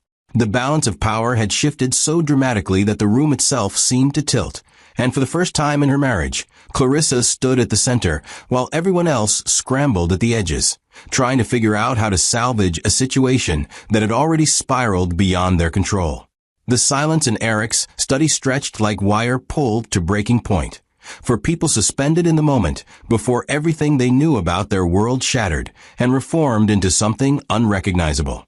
Lenora's face had gone from pale to flushed, rage and calculation warring behind eyes that had spent decades reading social situations and positioning herself advantageously, but now found themselves facing a scenario she'd never anticipated and had no script prepared for. Vanessa stood frozen near the door, her earlier confidence evaporating like morning fog under harsh sunlight, her hand still resting on the doorknob, as if some part of her wanted to flee before the full weight of this revelation crushed her completely. Eric looked between his mother, his mistress, and his wife with the dawning horror of a man realizing he'd been standing on the edge of a cliff in the dark, one step away from a fall that would destroy everything. Theodore Stanton, Lenora finally said, her voice strained with the effort of maintaining composure when everything inside her was screaming. You're telling us that you, a girl from nowhere with no family and no connections, are the daughter of Theodore Stanton? The disbelief in her tone was layered with desperate hope that this was somehow a mistake, a confusion that could be corrected. Because accepting it as truth meant accepting that she'd spent the entire evening orchestrating the public humiliation of one of the most powerful heiresses in the world. Clarissa met her mother-in-law's gaze with steady calm, the kind that came from finally understanding the full picture, from pieces of her life clicking into place after years of confusion. My mother loved him, she said quietly, each word deliberate and weighted with truth that couldn't be argued away. She was working as a seamstress when they met, making costumes for a theater production he was funding. She said he saw her differently than anyone else ever had, that he valued her mind and her heart rather than what she could do for his image or his empire. They were planning to marry when he died in a plane crash. She was already pregnant with me, The story unfolded like testimony in a courtroom, facts presented without embellishment, but devastating in their simplicity. She never told me who he was because she didn't want me growing up as a target, didn't want his wealth to define me or his enemies to use me. She wanted me to build my own character first, to understand the value of work and integrity before I inherited power I hadn't earned. Vanessa found her voice first, desperation making her bold in ways common sense should have prevented. "That's impossible," she said, stepping forward with hands clenched at her sides. "Theodore Stanton never married, never acknowledged any children. This is clearly some kind of con, some scheme you've been planning all along to worm your way into." "Enough," Eric cut her off, his voice sharp with new authority born from understanding the catastrophic mistake they'd all made. "Vanessa, stop." He turned to Clarissa, and for the first time that evening, perhaps for the first time in their marriage, he looked at her with something approaching respect mixed with bone-deep fear. "The attorneys on the guest list, can they verify this?" Clarissa nodded slowly, pulling a chain from beneath her dress to reveal the gold necklace she'd worn all evening, the one her tormentors had probably noticed and dismissed as costume jewelry from a discount store. "My mother gave me this before she died. It has an inscription." She unclasped it and held it out, the gold catching light from the desk lamp as Eric took it with trembling hands. He read the engraving aloud, his voice barely above a whisper. "For Clarissa, daughter of my heart, Theodore Stanton." The words hung in the air like a judge's verdict, irrevocable and absolute. And even Lenora couldn't dismiss physical evidence that matched documented records of Stanton's personal effects. "There are DNA results in the letters I haven't opened," Clarissa continued, taking the necklace back and refastening it around her neck. "His attorneys conducted tests using samples my mother provided before she died, knowing this day would eventually come. They've been trying to reach me for 6 months to formalize the inheritance, to introduce me to the boards and foundations, to transfer assets worth more than most countries' GDP. She paused, letting the magnitude of that sink in. "And tonight, they came here expecting to find me welcomed as the Van Halen family's treasure, Eric's beloved wife who would bring unprecedented wealth and influence to your social circle." Her eyes moved between Lenora and Vanessa with devastating clarity. "Instead, they'll arrive to find that you've spent the evening treating Theodore Stanton's only child like garbage." The implications crashed over them like a wave, and Lenora actually swayed, reaching out to steady herself against Eric's desk as the full scope of the disaster became clear. Manhattan society operated on carefully maintained relationships, networks of influence and favor that took generations to build and could be destroyed in a single evening if you made the wrong enemy. Humiliating the daughter of Theodore Stanton wasn't just a social misstep, it was career-ending, reputation-destroying. The kind of mistake that would see the Van Halen name removed from invitation lists and board positions, their influence evaporating overnight as people scrambled to distance themselves from the family stupid enough to make such a catastrophic error in judgment. "You have to understand," Lenora began, her voice taking on a pleading quality that would have been unthinkable an hour ago. "If we had known, if anyone had told us about your connection, but that's exactly it," Clarissa interrupted, her patience with excuses exhausted. "You didn't need to know about my father to treat me with basic human dignity. You chose to humiliate me based on assumptions about my worth, judgments made purely on the fact that I came from modest circumstances. The revelation of my father's identity doesn't change who I am. It only changes how you see me, which tells me everything I need to know about all of you." The moral clarity of her position was unassailable, and even Lenora, skilled in the art of social maneuvering and reputation management, had no counter-argument that wouldn't make things worse. Vanessa tried once more, her voice breaking with panic that was almost pitiable. "Clarissa, surely you understand we never meant any real harm. It was just society politics, the way things are done in our world. Everyone tests newcomers. It's how we maintain standards. You can't hold a few comments against us when we were simply following tradition." The attempt to minimize the evening's cruelty was so transparent, so desperate, that it actually drew a bitter laugh from Eric. "A few comments," he said, rounding on Vanessa with anger finally finding its proper target. You spent the entire evening systematically destroying my wife's dignity in front of everyone who matters in Manhattan. You called her a peasant, suggested she needed charity to dress properly, treated her like a servant in her own home. And mother, he turned to Lenora with accusation burning in his eyes. You orchestrated all of it, positioned her at the back of rooms, excluded her from conversations, made it clear she was temporary and unwelcome. The truth spilling from his mouth seemed to surprise him as much as them, as if he was only now allowing himself to see what he'd been complicit in through his silence. And I did nothing, he added quietly, the admission costing him something visible. I stood by and watched it happen because defending her would have meant standing up to you, mother, and I wasn't willing to do that. A knock on the study door interrupted the confessions and accusations, and a household staff member entered with careful professionalism, her eyes deliberately not registering the tension in the room. Mr. Van Halen, there are guests downstairs requesting to speak with Mrs. Clarissa Van Halen. They say they're from the Stanton Foundation and have been trying to reach her for some time. The woman's voice was neutral, but her posture suggested she understood the significance of what was happening. That word was already spreading through the household staff about the bombshell that had just detonated in Manhattan society. Eric looked at Clarissa, his face a mixture of plea and resignation. "What do you want to do?" he asked, and the question carried weight beyond its simple words.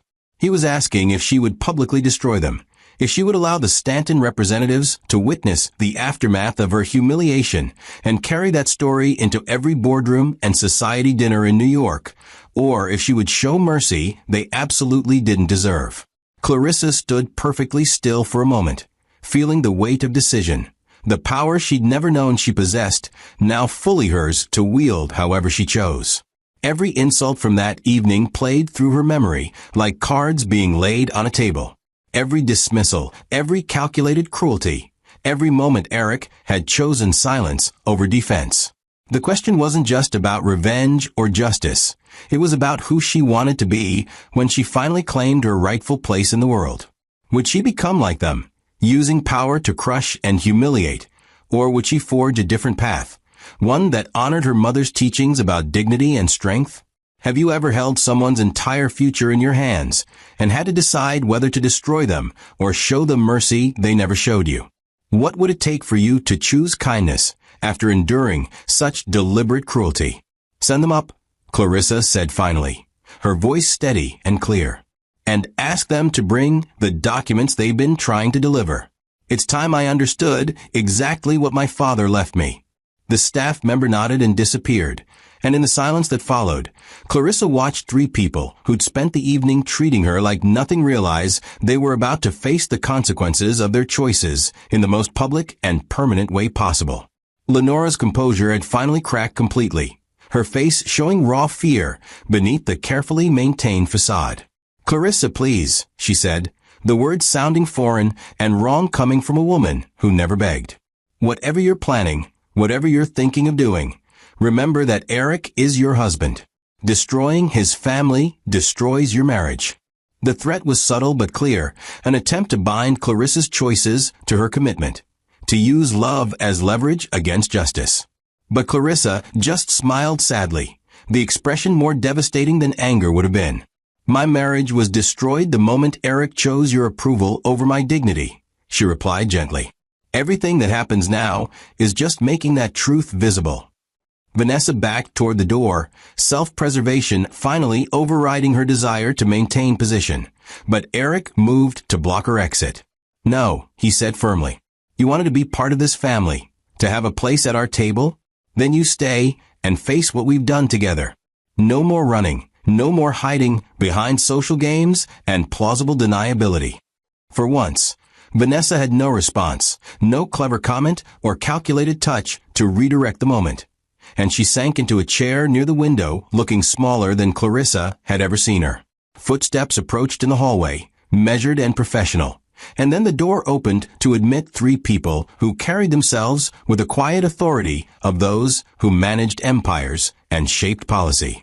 The lead attorney was a woman in her 60s with silver hair and sharp eyes that took in the scene instantly, reading the tension and fear with practiced assessment. Behind her stood two men, one young and clearly nervous, the other older with a kind of face that suggested he'd seen everything and was rarely surprised by human nature anymore. "Mrs. Van Halen," the woman said, moving directly to Clarissa and extending her hand with warmth that suggested genuine feeling rather than professional courtesy. "I'm Margaret Chun, senior partner at Chun & Associates and personal attorney to the late Theodore Stanton. We've been trying to reach you for months, and when we learned you'd be here this evening, we thought it was finally time to meet face to face." She glanced at Eric, Lenora, and Vanessa with an expression that suggested she knew exactly what had been happening before they arrived. "I hope we're not interrupting anything important." The slight emphasis on important carried layers of meaning, and Clarissa felt something shift in her chest, the final piece of her transformation clicking into place. These people had come for her, not to judge or dismiss, but to honor her father's wishes and bring her into a legacy she'd never known she possessed. "You're not interrupting," Clarissa said, her voice gaining strength with each word. "In fact, your timing is perfect. I think it's time I learned exactly who my father was and what he wanted for me." Margaret smiled with satisfaction, pulling a leather portfolio from her briefcase and setting it on Eric's desk with the weight of destiny being delivered. "Your father was one of the most brilliant and generous men I've ever known," she said, opening the portfolio to reveal documents and photographs Clarissa had never seen. "And he left you everything, with specific instructions about how it should be managed until you were ready to claim it. He knew your mother would raise you right, would teach you to value character over wealth, and he trusted that when the time came, you'd use his fortune to do good in the world rather than just accumulate more power." She paused, her eyes moving to meet Clarissa's with intensity that demanded attention. "He also left very specific instructions about how his daughter should be treated by anyone seeking access to his legacy or connections to his empire. He was very clear that your dignity and autonomy must always be respected, and that anyone who failed in that regard should be cut off completely, regardless of who they were or what positions they held." The message was unmistakable, and Lenora actually gasped, understanding that Theodore Stanton had reached from beyond the grave to protect the daughter he'd never met, giving her weapons to defend herself against exactly the kind of treatment she'd endured that evening. Margaret pulled out several documents, laying them before Clarissa with ceremonial precision. "This is the trust documentation, showing assets totaling approximately $4.2 trillion across various holdings, foundations, and investment vehicles. This is your father's personal letter to you, sealed until this moment. And these are the board positions, foundation seats, and corporate authorities that become yours upon verification of your identity and willingness to accept the inheritance." She produced the DNA results Clarissa had mentioned, official and irrefutable, proof that would satisfy any legal challenge. "Your father's will specifies that you have complete autonomy over how to use these resources. You owe nothing to anyone except your own conscience and his faith that you'd do the right thing." Clarissa's hands trembled slightly as she reached for her father's letter, the envelope yellowed with age but the seal intact, and as she broke it open, she felt her mother's presence like a hand on her shoulder, guiding and supporting. The letter was handwritten, her father's script elegant and clear, and she read it aloud because something told her these words needed to be witnessed. "My dearest Clarissa, if you're reading this, then I am gone, and you are old enough to understand the choices your mother and I made. I loved her more than life itself, and knowing she carried you, my daughter, was the greatest joy I'd ever known. I didn't want my wealth or my enemies to shape your childhood, so I trusted your mother to raise you away from all of this, to teach you what matters before money and power complicated everything. If the people around you have treated you well, valued you for who you are rather than what you can do for them, then trust them and build relationships based on that foundation. But if they have judged you, dismissed you, treated you as less than because you came from humble circumstances, remember this. They have shown you their true nature when they thought you had no power to challenge them. That is a gift of truth, painful but precious. Use it wisely." The words settled over the room like snow, beautiful and damning, and when Clarissa looked up from a letter, she saw three people who finally understood that they'd lost not just her respect, but any chance at the influence and wealth they'd assumed would eventually flow to them through Eric's marriage. The game was over, and they hadn't just lost. They'd never really been players at all. The study had become a pressure chamber, where four people who thought they understood power were learning that true authority didn't announce itself with designer clothes and social position, but waited in silence until the moment of perfect revelation. Clarissa carefully folded her father's letter and placed it back in the envelope, her movements deliberate and controlled, while inside her chest something enormous was unfurling, spreading wings she hadn't known she possessed. Margaretchen and her colleagues stood near the desk like witnesses to a coronation, their presence transforming the room from Eric's private domain into neutral ground, where old hierarchies dissolved and new ones emerged. Lenora had retreated to a chair near the fireplace, her earlier confidence completely shattered, replaced by the kind of desperate calculation that came from trying to salvage a situation that had already moved beyond salvage. She kept glancing between Clarissa and the attorneys as if searching for an angle, some way to spin this disaster into something manageable. But her face showed the growing realization that there were no clever words or social maneuvers that could undo what had been done. Vanessa remained by the window, her earlier boldness evaporated, leaving behind a woman who'd gambled everything on becoming Eric's next wife and now understood she'd bet on the wrong horse in a race she'd already lost. And Eric stood frozen in the center of it all, watching his wife transform before his eyes into someone he'd never really known, someone infinitely more powerful than the quiet woman he'd married and then systematically failed to protect. "What happens now?" Eric finally asked, his voice rough with emotions he couldn't quite name. "Do you make the announcement downstairs, let everyone know who you really are, while we're all here to witness our own stupidity?" The question carried resignation, as if he'd already accepted that public humiliation was the price for his choices, and was simply waiting for the bill to be delivered. Clarissa met his eyes with an expression that was neither angry nor forgiving, something more complex that defied easy categorization. "That depends," she said quietly, her hand moving to touch the gold necklace at her throat, the physical anchor that connected her to a father she'd never met, but whose legacy now rested entirely in her hands. "What do you think should happen, Eric? If you were me, standing here with proof that every assumption your family made about my worth was catastrophically wrong, what would you do?" The question hung in the air like a test, and Eric struggled visibly without an answer, his face showing the war between self-preservation and something that might have been genuine remorse. "I don't know," he admitted finally, running both hands through his hair in a gesture of exhausted defeat. "Part of me wants to beg you not to destroy us, to show mercy we absolutely don't deserve. But another part thinks maybe we need to be destroyed, that maybe that's the only way we'll understand what we've done." He looked at his mother and then at Vanessa, both women who'd shaped his life and his choices in ways he was only now beginning to question. "I've watched you endure months of cruelty, Clarissa. I've stood by while my mother treated you like an embarrassment and Vanessa acted as if your marriage didn't exist. I told myself it was just how society worked, that you needed to prove yourself, that eventually they'd accept you if you were patient enough." His voice cracked slightly, genuine emotion breaking through years of careful social conditioning. "But the truth is I was a coward. I chose their approval over your dignity because standing up to them would have been uncomfortable, and I've never had to be uncomfortable a day in my life." The admission was raw and honest in ways Eric had never been before, and Clarissa found herself feeling something unexpected.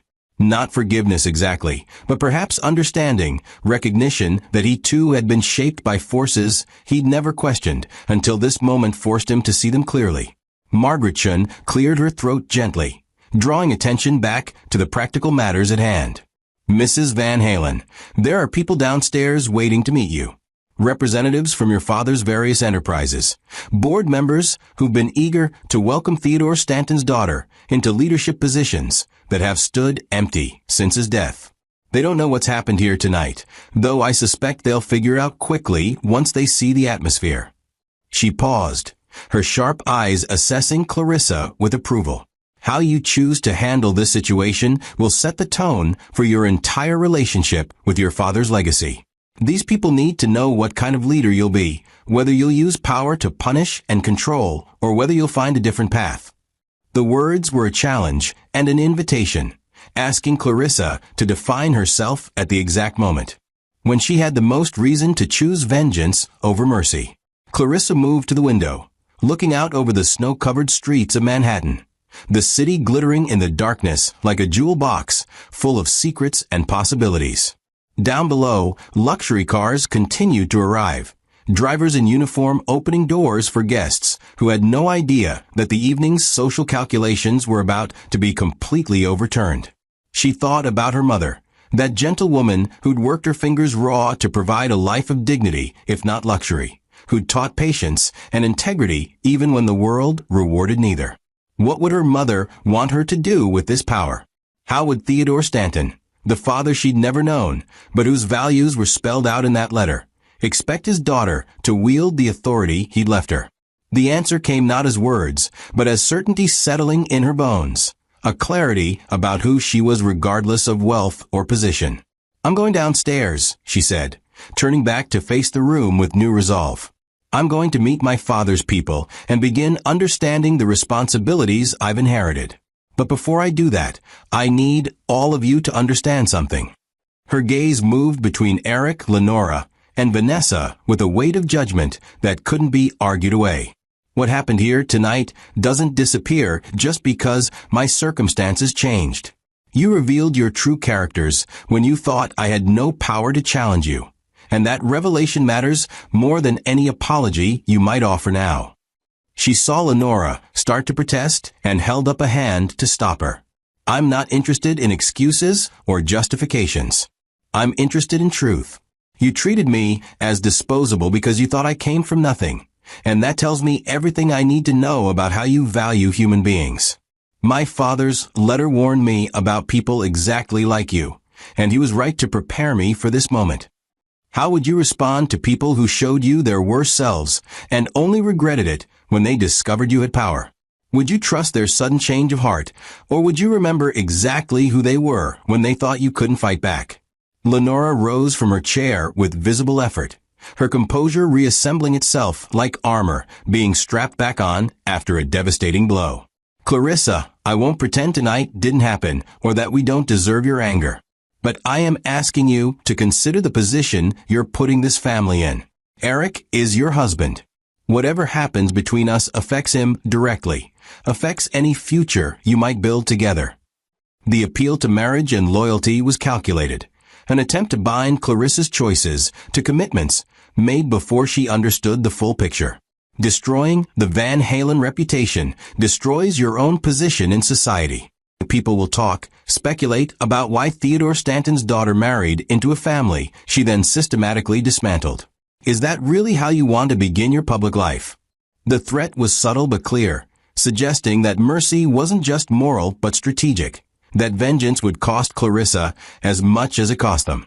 But Clarissa had spent months studying the subtle violence of society politics, learning to read implications and threats disguised as concern, and she wasn't fooled by Lenora's sudden appeal to shared interests. "You're right that destroying your family would affect Eric," she acknowledged, seeing her husband flinch at the casual way she referenced his potential ruin. "But you're wrong about everything else. My father's legacy doesn't need the Van Halen name or your social connections. If anything, association with people who orchestrated tonight's cruelty would damage the foundations and enterprises he built on principles of dignity and respect." She moved closer to Lenora, her voice dropping but losing none of its steel. "You gambled that I was nobody, that my background made me weak and disposable. You lost that gamble spectacularly. Now you want me to pretend it never happened, to protect your reputation for the sake of a marriage you tried your best to destroy. Why would I do that?" Vanessa finally spoke, her voice small and stripped of its earlier confidence. "Because you're better than us," she said, the words sounding like they cost her everything to admit. "Because you could ruin us and you'd be justified, but that would make you just like every other wealthy person who uses power as a weapon. Your father's letter talked about character and choices. Maybe this is the moment where you prove you're his daughter in ways that go deeper than DNA. The appeal to Clarissa's better nature was transparent, but not entirely cynical. And for a moment something flickered in Vanessa's eyes that might have been genuine remorse, or might have been excellent acting. "I was cruel tonight, because I wanted Eric, and I was jealous of what you had with him.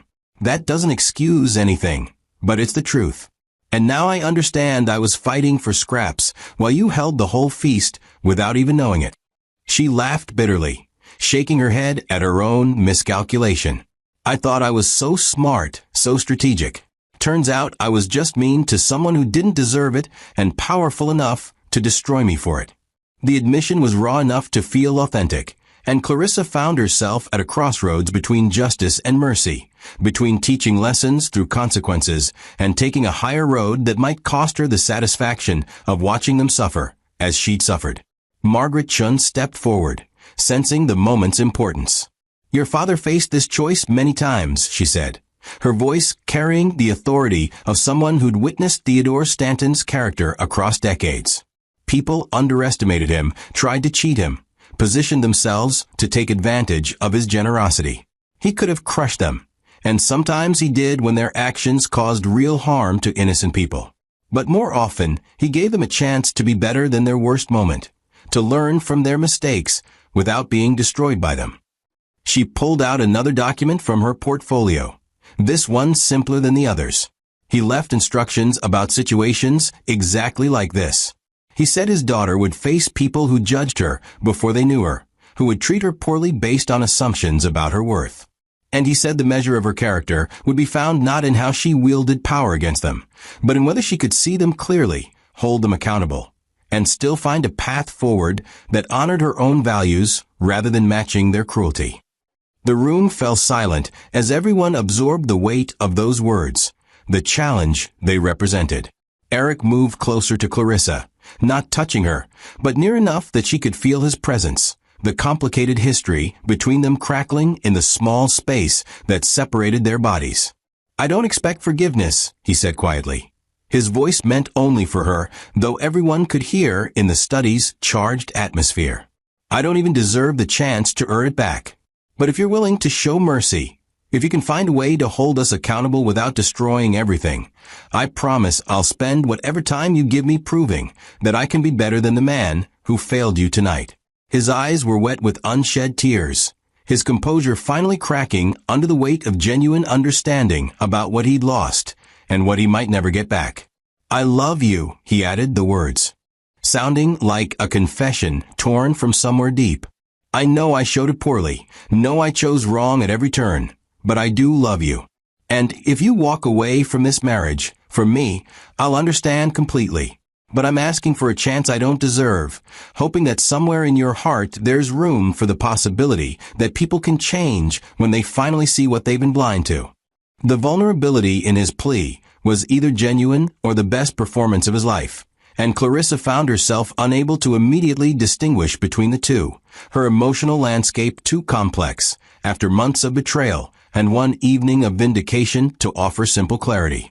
Clarissa looked at the three people who'd caused her so much pain, really looked at them, seeing not just the cruelty they'd inflicted, but the fear and regret that now consumed them. She thought about her mother, who'd chosen dignity over bitterness even when life gave her every reason to be angry, who'd taught that strength came from knowing when to fight and when to show grace. She thought about her father, a man she'd never known, but whose values were clear in the letter he'd left, in the instructions he'd given his attorneys, in the empire he'd built on principles that valued human dignity over profit. And she thought about who she wanted to be as she stepped into this new life, whether she would begin her public existence by becoming the kind of person who used power to wound, or the kind who found more creative paths to justice and accountability. "Here's what's going to happen," she said finally, her voice carrying quiet authority that commanded absolute attention. "I'm going downstairs to meet my father's representatives and begin learning about the responsibilities I've inherited. The three of you are going to remain up here until I decide how to handle the public revelation of my identity." She saw relief flicker across their faces and held up a hand to stop premature gratitude. "But understand this clearly. What happened tonight doesn't go away. You showed me exactly who you are, and I won't forget that or pretend it didn't matter. If we find a way forward, it will be on terms that ensure nothing like this ever happens again. To me, or to anyone else you might be tempted to dismiss as unimportant. Her eyes moved to Eric specifically. You have a choice to make about what kind of man you want to be. The one who protects his wife's dignity, or the one who sacrifices it for his mother's approval. You can't be both, and I won't accept anything less than complete commitment to choosing differently than you chose tonight. She turned to Lenora with steel in her gaze. And you need to understand that your son's marriage is not your battlefield. If you can't treat me with respect, then you'll find yourself excluded from our lives entirely, regardless of how much that costs socially or emotionally. Finally, she looked at Vanessa with something close to pity. You wanted what I had without understanding what it was. Figure out who you are when you're not trying to take someone else's place, and maybe you'll find something worth having. The pronouncements delivered, Clarissa moved toward the door, where Margaretchen waited with approval evident in her expression. As she reached for the handle, she paused and looked back one final time. The party downstairs is about to change completely. When I walk into that room with my father's attorneys, everyone will understand who I really am. How that reflects on all of you depends on what happens in the next few minutes. How you compose yourselves, what story your faces tell when you eventually rejoin the gathering. Choose wisely, because this is the only chance you'll get to shape how this night is remembered. Clarissa descended the grand staircase with Margaretchen and the two other attorneys flanking her like an honor guard, their presence transforming her from dismissed outsider into something infinitely more significant before she'd spoken a single word. The party continued below in full swing, guests circulating through rooms filled with champagne and laughter, completely unaware that the social order they took for granted was about to undergo seismic reorganization. The string quartet still played in the main hall, their music providing an elegant soundtrack to conversations about business deals and vacation homes, charity galas and political maneuvering, the usual currency of Manhattan's elite exchanged with practiced ease. But as Clarissa appeared at the top of the stairs, something in the atmosphere shifted, conversations faltering as heads turned to track her movement, eyes widening as they registered not just her presence, but the quality of authority emanating from the attorneys surrounding her.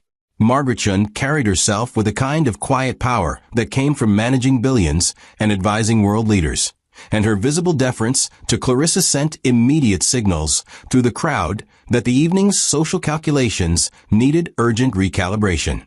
Clarissa felt every eye on her as she descended, measuring each step with deliberate care, her hand resting lightly on the banister while her other hand touched the gold necklace at her throat, drawing strength from that physical connection to the father who'd prepared for this moment even though he'd never lived to see it.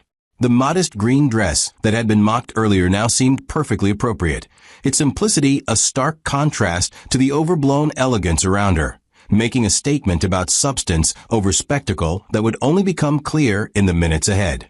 She could see guests whispering to each other, speculation rippling through the crowd like wind through wheat, and she knew that somewhere in the study above, Eric, Lenora, and Vanessa were making their own calculations about how to survive what came next.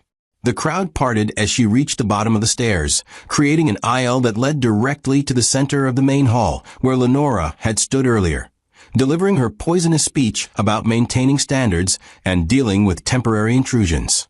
Clarissa walked that path with measured dignity, aware that this was theater as much as revelation, that how she presented herself in this moment would set the tone for every interaction that followed in her new life. Margaretchen moved slightly ahead, her voice carrying with practiced authority as she addressed the assembled guests. Ladies and gentlemen, if I could have your attention for just a moment.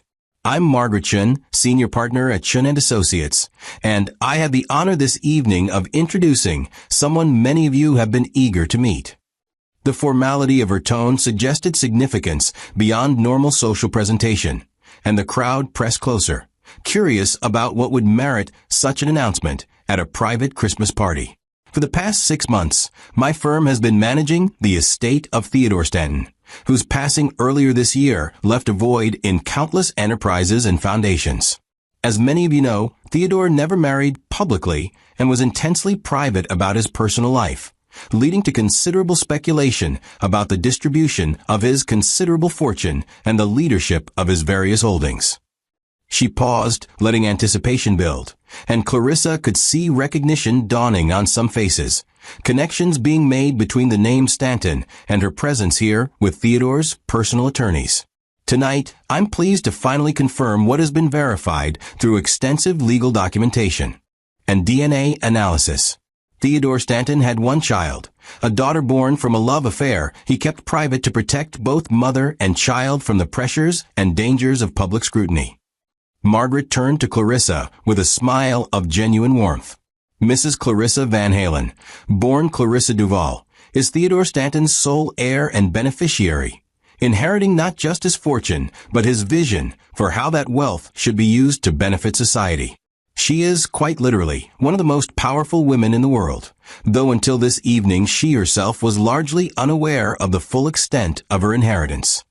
The silence that followed was absolute, the kind of shocked stillness that comes from having fundamental assumptions about reality suddenly overturned. Faces throughout the crowd reflected varying degrees of disbelief, calculation, and in some cases visible horror, as people remembered exactly how they'd treated Clarissa earlier in the evening, what dismissive comments they'd made, what judgments they'd passed. The society matrons who'd participated in her humiliation looked physically ill, their faces draining of color, as they understood they'd spent the evening mocking and excluding one of the wealthiest and most influential people on the planet. The men who dismissed her questions or spoken over her in conversations now stared with expressions mixing respect and fear, recalculating every interaction through the lens of power they hadn't known she possessed. And standing near the back of the room, several people Clarissa had never seen before began moving forward, their faces showing relief and something approaching joy as they recognized her as the person they'd been seeking for months. These were her father's people, representatives from his various enterprises who'd been trying to locate Theodore Stanton's missing daughter and bring her into the fold, and their presence confirmed Margaret's announcement with weight that couldn't be dismissed as elaborate hoax or social maneuvering. A distinguished older man with silver hair and kind eyes reached Clarissa first, extending his hand with warmth that felt genuine rather than strategic. "Miss Stanton," he said, his voice carrying emotion that suggested personal connection beyond business relationship. "I'm Robert Harrison, your father's closest friend and chairman of Stanton Industries. I knew your mother briefly many years ago, and I've been hoping to find you since your father's passing. He spoke of you often in his final years, though he respected your mother's wishes to keep your identity private until you were ready to claim your heritage." He clasped her hand in both of his grip warm and steady. "You look like him, you know. Same eyes, same way of watching everything carefully before speaking. He would be so proud of the woman you've become." The words landed like benediction, filling some hollow place inside Clarissa that she hadn't known existed until that moment. Here was a tangible connection to a father she'd never known, validation that he'd thought of her, cared about her, hoped for this eventual meeting, even knowing he wouldn't survive to see it. "Thank you," she managed, her voice steadier than she felt. "I'm still processing all of this, still trying to understand what it means and what he expected of me." Robert smiled with understanding. He expected you to be yourself, nothing more and nothing less. Your mother raised you right, taught you values and character that no amount of money can buy. That's what he wanted most, for you to come into this wealth with your integrity intact, ready to use it for good rather than letting it corrupt you. He glanced around at the assembled crowd, many of whom were still staring with varying degrees of shock and calculation. "Though I suspect tonight has provided some education about human nature that your father knew you'd eventually receive. People show their true colors when they think you have no power to challenge them, don't they?" The question carried weight that suggested he understood exactly what had transpired earlier in the evening, and Clarissa wondered how much of tonight's cruelty would become public knowledge, how the story would spread through Manhattan social circles, and what consequences would follow for those who'd participated in her systematic humiliation. Other representatives from Stanton's empire began introducing themselves, each one carrying pieces of her father's story and her own heritage, their presence surrounding her with a protection and authority she'd never experienced before. They spoke of foundations focused on education and poverty relief, technology companies pioneering sustainable solutions, real estate holdings that prioritized affordable housing alongside luxury development, a vast network of enterprises and initiatives all designed to create positive change while generating the wealth that made such change possible. This was her inheritance, not just money, but responsibility, a legacy built on principles her mother had taught her from childhood, without either of them knowing those lessons were preparing her for exactly this moment. A woman in her 40s, with sharp intelligence in her eyes and documents tucked under her arm, approached with professional efficiency. Miss Stanton, I'm Patricia Moreland, Chief Operating Officer of the Stanton Foundation. We've been operating under interim leadership since your father's death, but there are decisions that require the founder's heir to make, initiatives that need your approval to move forward. She opened one of the folders, showing Clarissa pages of proposals and budgets, opportunities and challenges that represented real impact on thousands of lives. Your father believed that wealth carried an obligation, that those who had much owed much to those who had little. He structured everything to ensure that even if he died unexpectedly, his resources would continue flowing toward causes he cared about. But he also wanted his heir to have full authority to shape that vision, to add their own priorities and values to the work. Patricia's eyes held both hope and assessment, clearly evaluating whether Theodore Stanton's daughter would prove worthy of the empire he'd left her. We can schedule proper meetings to go through everything in detail, but I wanted you to know that hundreds of projects are waiting for your guidance. Thousands of people are depending on decisions only you can make now. The weight of that responsibility settled over Clarissa like a mantle, heavy but not crushing, significant but not paralyzing. This was what her mother had been preparing her for, without either of them fully understanding it. This moment when character mattered more than credentials, when values determined the direction of resources that could literally change the world. How would you handle suddenly discovering you controlled resources that could solve problems you'd witnessed, but felt powerless to fix?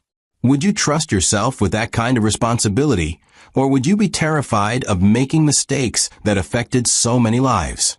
The crowd's energy had shifted from shocked silence to buzzing speculation, guests clustering in small groups to process the revelation and calculate its implications for their own positions and interests.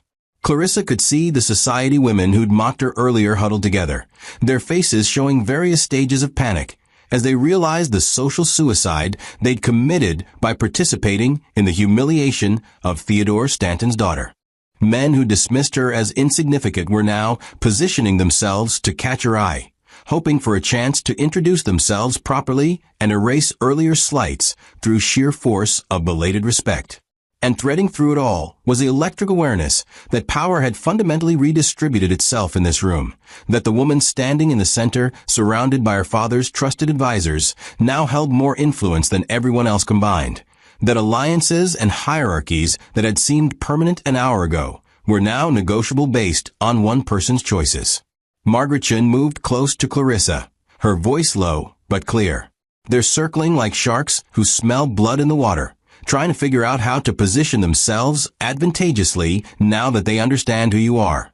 This is the moment where you establish boundaries, where you teach them that your power isn't available for exploitation just because they suddenly want access to it. She gestured subtly toward the various groups forming and reforming across the room. Some of these people participated in tonight's cruelty. Others simply stood by and watched. And a few tried to show you kindness even when they thought you were nobody. Remember who did what, because they've all shown you their character when they thought you couldn't afford to care about it. The advice was strategic, but also moral, reminding Clarissa that this moment wasn't just about claiming power, but about how she chose to wield it, what precedents she set for every interaction that would follow in her new public life. A commotion near the entrance drew everyone's attention, and Clarissa turned to see Eric descending the stairs with Lenora and Vanessa trailing behind him, all three looking like they'd aged years in the minutes since she'd left them in the study. Eric's face was set with determination mixed with visible fear, his posture suggesting a man who'd made a decision and was committed to seeing it through even if it destroyed him. Lenora had regained some of her composure, but couldn't quite hide the panic in her eyes. The understanding that her social position and influence had just become dependent on the mercy of a woman she'd spent months trying to break. And Vanessa looked smaller somehow, her earlier confidence completely stripped away, leaving behind someone who understood she'd gambled everything on the wrong outcome, and now faced consequences she couldn't charm or manipulate her way out of. The crowd parted as they approached, curious about how this confrontation would unfold. Whether Theodore Stanton's daughter would publicly destroy the family that had treated her so poorly, or whether she'd show restraint that most people in her position wouldn't even consider. Eric reached Clarissa first, and for a long moment they simply stood looking at each other. Years of history, and the evening's revelations hanging between them like smoke that hadn't yet cleared. "Clarissa," he said, his voice carrying to nearby guests, but clearly meant for her alone. "I need to say something publicly, something I should have said months ago." He took a breath that seemed to cost him everything, then spoke loud enough for the entire room to hear. "I've been a coward and a fool. I married a woman of extraordinary character and intelligence, and instead of protecting her dignity and defending her worth, I allowed her to be systematically diminished by people who should have welcomed her with open arms." His eyes never left hers as he continued, words tumbling out with the desperation of someone who knew this might be his only chance to say them.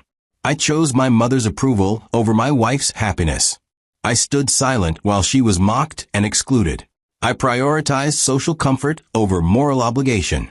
And tonight, I learned that the woman I failed to defend is someone the entire world would recognize as extraordinary.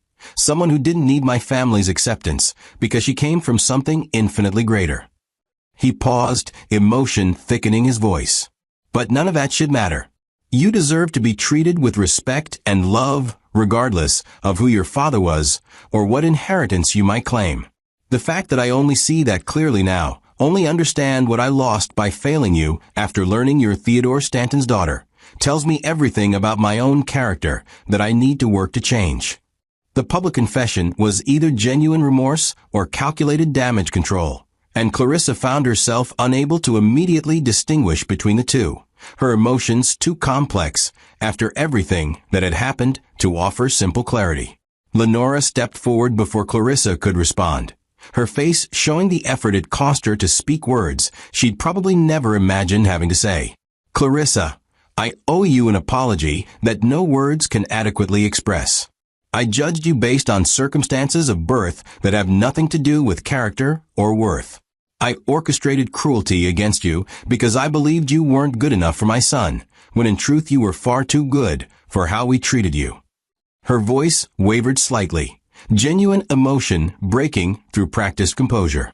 "I told myself I was protecting family standards, maintaining traditions, but the truth is I was protecting my own position and authority by making you feel small. That was wrong, inexcusable, and I will spend whatever time you allow me trying to earn back even a fraction of the respect I destroyed tonight."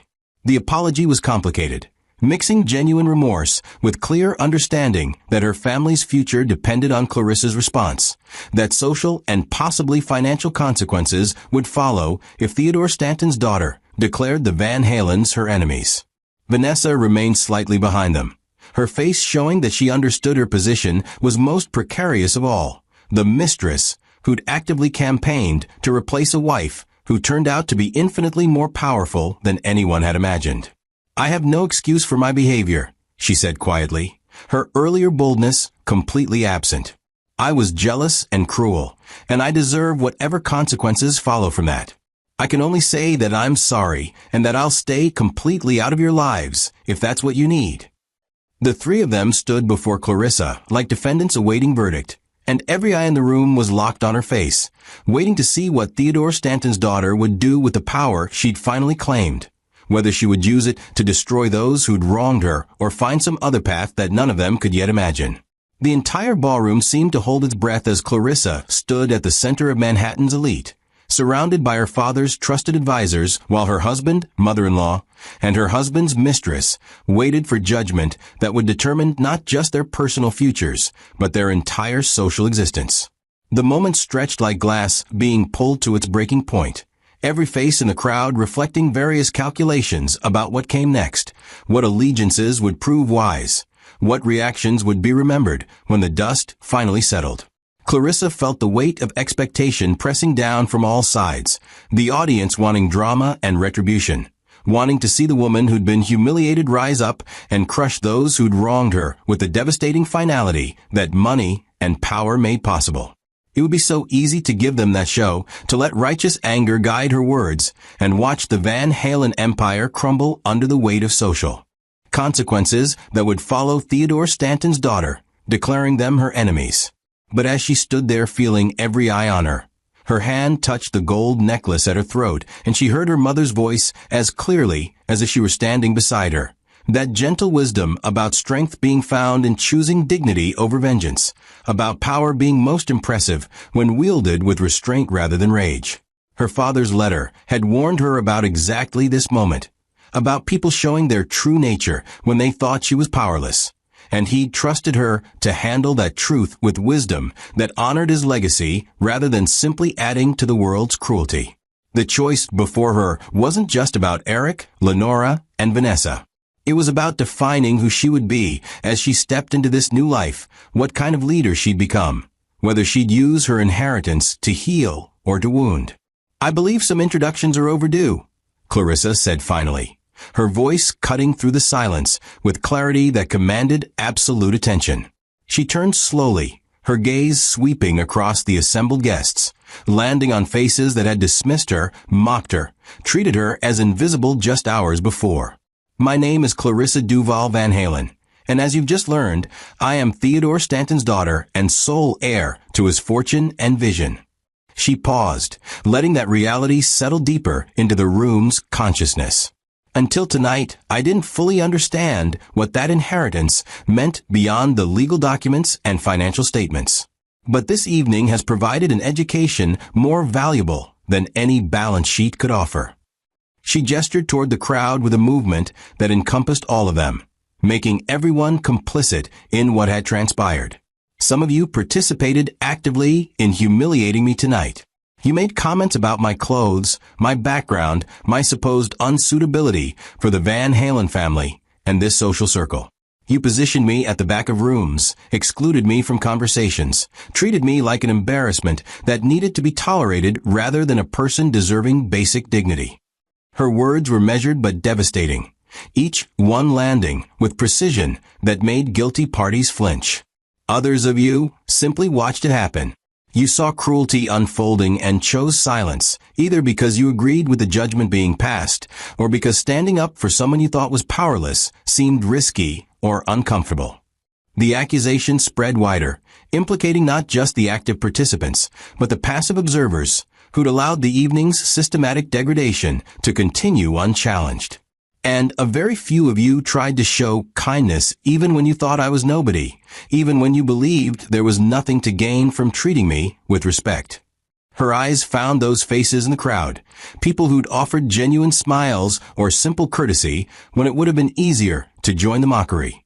And she nodded acknowledgement that they'd been seen and their character noted. Tonight has shown me exactly who values human dignity for its own sake, and who only performs respect when they think there's power behind it to demand such treatment. The moral clarity of her position was unassailable, and even those who'd wronged her couldn't argue with the truth she was speaking. Margaretchen stood slightly behind Clarissa, her presence a reminder of the institutional power now backing every word, the legal and financial machinery that could make consequences very real for anyone Theodore Stanton's daughter chose to oppose. Robert Harrison had moved closer as well, his distinguished presence adding weight to the moment, his expression showing approval of how Clarissa was handling her first public appearance as her father's heir. Theodore Stanton built his empire on the principle that wealth carried an obligation, that those who had much owed much to those who had little. Clarissa continued, her voice strengthening as she found her rhythm. He believed in dignity for all people regardless of their circumstances, in opportunity for those the world had written off, in using power to lift others up rather than pressing them down. That was his vision, and it's the legacy he left me to continue. She turned to face Eric, Lenora, and Vanessa directly, her expression neither angry nor forgiving, but something more complex that defied easy categorization. What happened here tonight was a perfect example of everything my father stood against. You judged me as less than because I came from modest circumstances. You dismissed my worth because I didn't have the right pedigree or connections.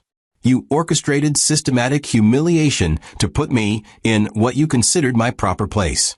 The words laid out their crimes with surgical precision, each accusation irrefutable, because dozens of witnesses had seen exactly what she described.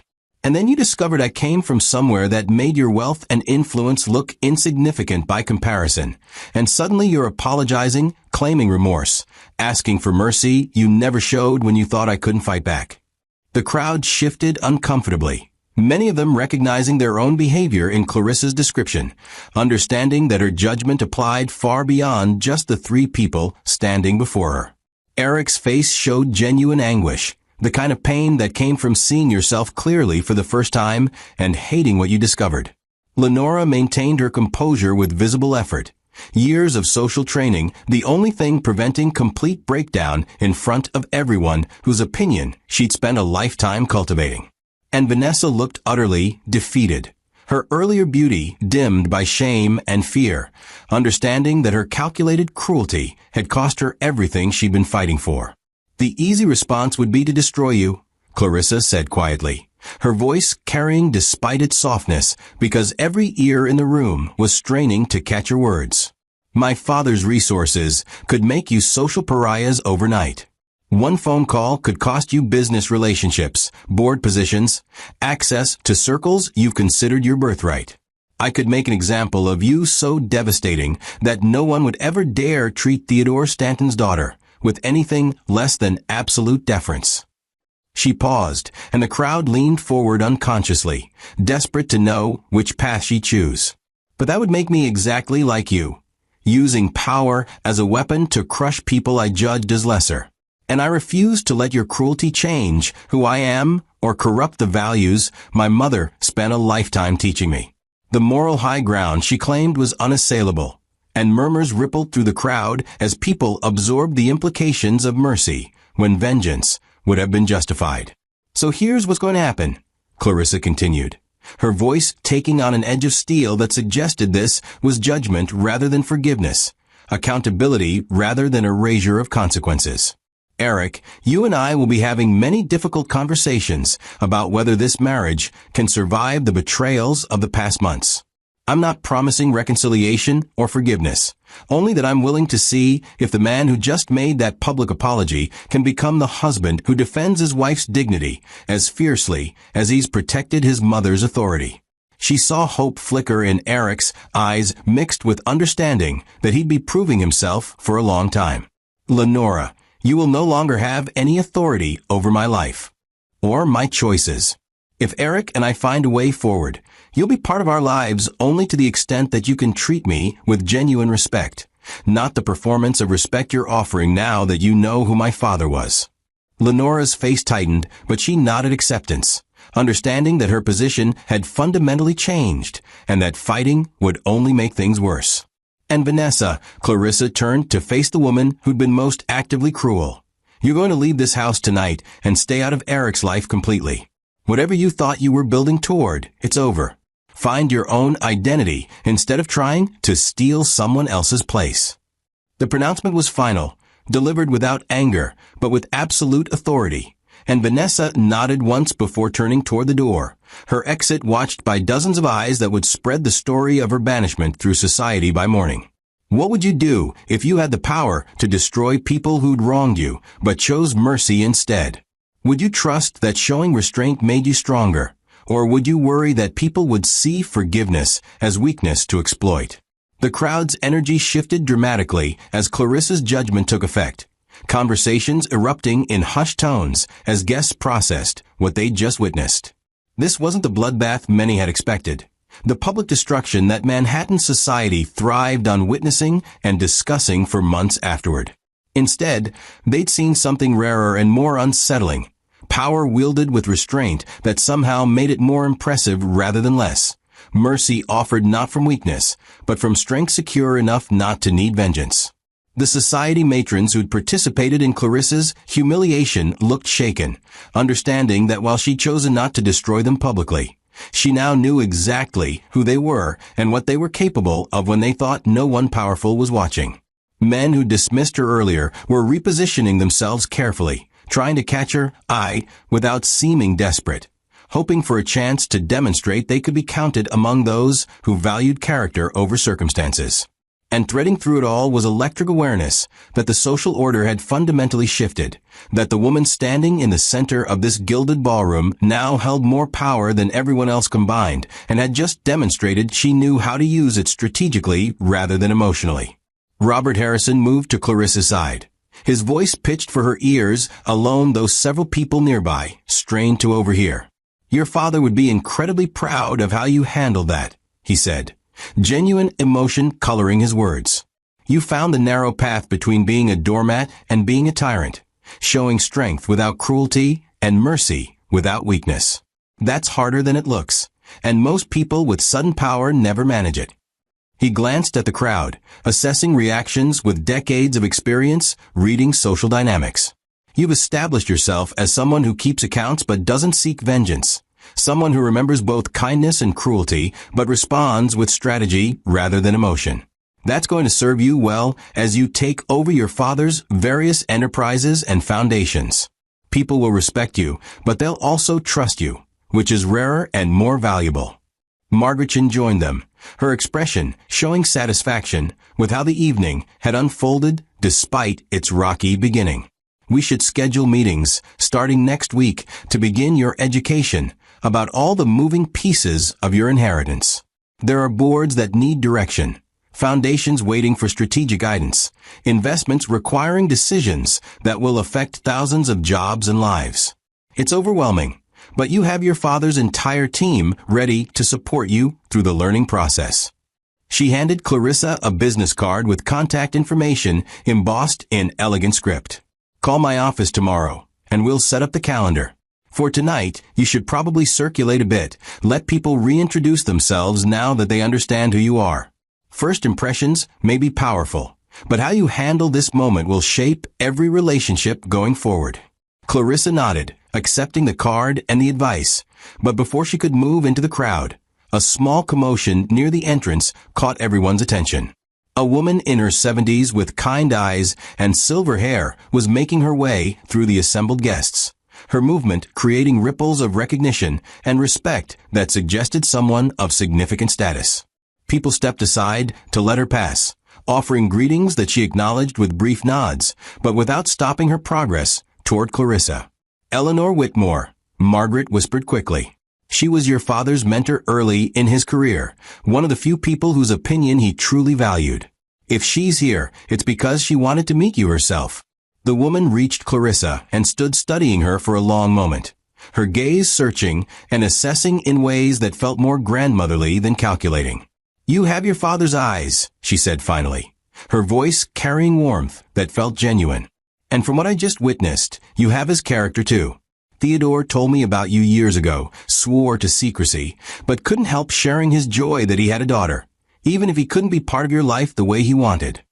She reached out and took both of Clarissa's hands in hers, the gesture intimate and caring. "Your mother raised you beautifully. He knew she would. And tonight you proved that a good character doesn't need wealth to develop, though having wealth makes it much easier to express the character on a larger scale." Eleanor glanced at Eric, Lenora, and the dispersing crowd with an expression mixing amusement and approval. "You could have destroyed them, and no one would have blamed you. Instead, you held them accountable, while leaving space for growth and change. That's wisdom beyond your years, and it's exactly what your father hoped you'd bring to his legacy." She squeezed Clarissa's hands once more before releasing them. "I'm hosting a small dinner next week for people who know Theodore well and want to meet his daughter properly. I hope you'll come. We have stories to share about your father, insights into who he was beyond the public persona, things that might help you understand the inheritance you've received." The invitation was clearly significant, a stamp of approval from someone whose opinion carried weight in circles that went deeper than Manhattan society's surface glamour. The evening continued with transformed energy as Clarissa moved through the crowd, accepting introductions and reintroductions with grace that came partly from her mother's training and partly from her own natural dignity, finally given space to breathe. People who dismissed her earlier now competed for moments of her attention, their conversations carefully calibrated to demonstrate respect without seeming obsequious, interest without appearing desperate for favor. She could feel the difference in how they treated her now versus 3 hours ago, the shift from casual dismissal to careful deference.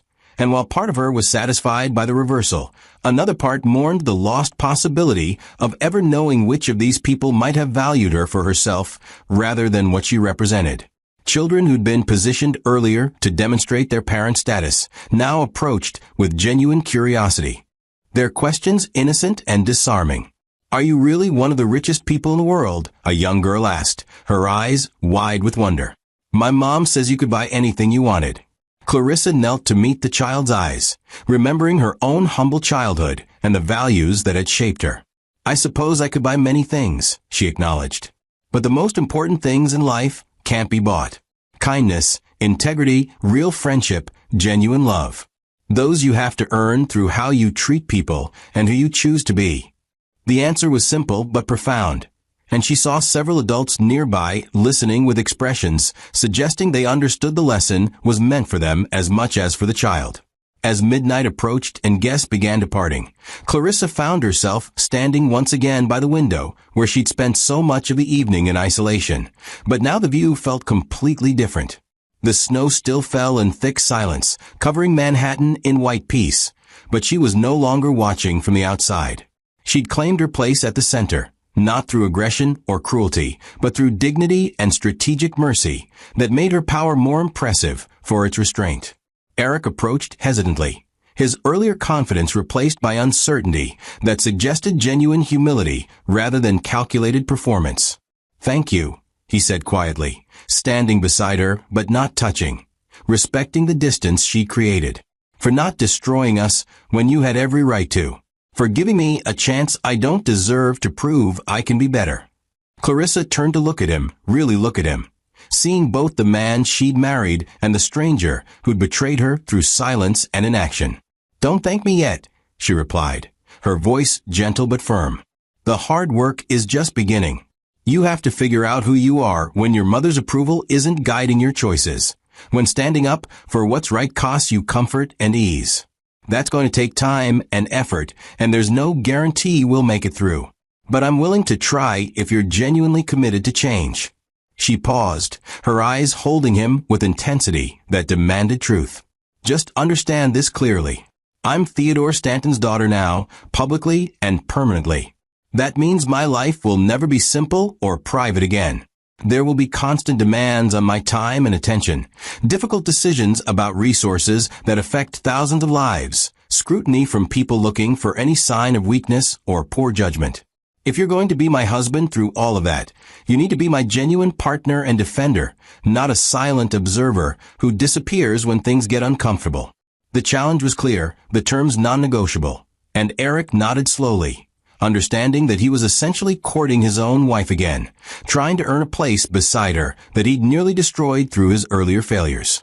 Outside, snow continued to fall in perfect silence, covering the city in white that made everything look clean and new, possibility and redemption offered to a world that rarely gave second chances, but sometimes, just sometimes, allowed people to rise from their worst moments into something better than they'd been before. The transformation of the Christmas gala from orchestrated humiliation into public coronation sent shockwaves that rippled outward from the Van Halen mansion with the force of an earthquake, reshaping familiar terrain into something unrecognizable. Within hours, the story was spreading through Manhattan's elite circles with a velocity that only genuine scandal could achieve. Text messages flying between society matrons, phone calls connecting board members and business partners, whispered conversations in exclusive clubs where membership cost more than most people's homes. The basic facts were simple enough. Theodore Stanton's previously unknown daughter had been hiding in plain sight as Eric Van Halen's dismissed wife, but the implications were seismic and constantly unfolding as people realized what this meant for social hierarchies, business relationships, and the careful balance of power that governed their world. Clarissa stood at the center of this storm with a calm that came from finally understanding her own worth, from recognizing that the months of humiliation had been terrible, but also clarifying, showing her exactly who people were when they thought she had no power to hold them accountable. The days following the revelation became a masterclass in watching people recalibrate their positions, some with grace and others with transparent desperation, all of them trying to figure out how to navigate a landscape where the woman they'd dismissed now held more influence than anyone they'd ever encountered. Margaret Chen's office was coordinating everything with military precision, scheduling meetings with board members and foundation directors, arranging interviews with key stakeholders in her father's various enterprises, creating structure around what could easily have become overwhelming chaos. "You're handling this remarkably well," Margaret observed during their third meeting in as many days, her tone mixing professional assessment with genuine admiration. Most people who come into sudden wealth and power either become paralyzed by indecision or drunk on authority. You're doing neither. You're asking smart questions, listening carefully to advice, and making decisions that honor your father's values while adding your own perspective. She pushed another folder across the conference table, this one containing proposals from various charities seeking funding from the Stanton Foundation. These are the kinds of choices you'll be making constantly now. Every decision affects real people's lives, and there's never enough money to fund everything worthy. So you have to develop your own criteria for what matters most. Clarissa opened the folder and scanned the proposals, seeing requests for education programs, medical research, housing initiatives, environmental protection, each one compelling and backed by statistics about lives that could be changed with proper resources. "How did my father decide?" she asked, looking up at Margaret with genuine curiosity about the man she'd never known, but whose legacy now shaped every aspect of her existence. Margaret smiled with memory, softening her usually sharp features. "He always asked the same question about every proposal. Will this give people tools to improve their own lives, or will it make them dependent on continued charity?" He believed in empowerment over handouts, in creating systems that lifted people up rather than just making their poverty more comfortable. He wasn't cold about it, understood that sometimes people needed immediate help before they could build toward self-sufficiency. But he always prioritized long-term solutions over short-term relief. She tapped one of the proposals, a job training program for formerly incarcerated individuals. This is the kind of thing he loved. It addresses a real problem, provides practical skills, and creates pathways out of cycles that trap people for generations. The success rate is high, the cost per person is reasonable, and the social impact extends beyond just the individuals directly served. Clarissa read through the proposal carefully, recognizing the logic behind her father's approach and feeling it resonate with values her mother had taught her about dignity and self-determination. "Fund it," she said decisively, signing the approval form with authority that was becoming more natural each time she exercised it. "And let's visit the program sometime soon. I want to understand how it works on the ground and meet the people whose lives we're affecting." Margaret made notes with satisfaction, showing in her efficient movements.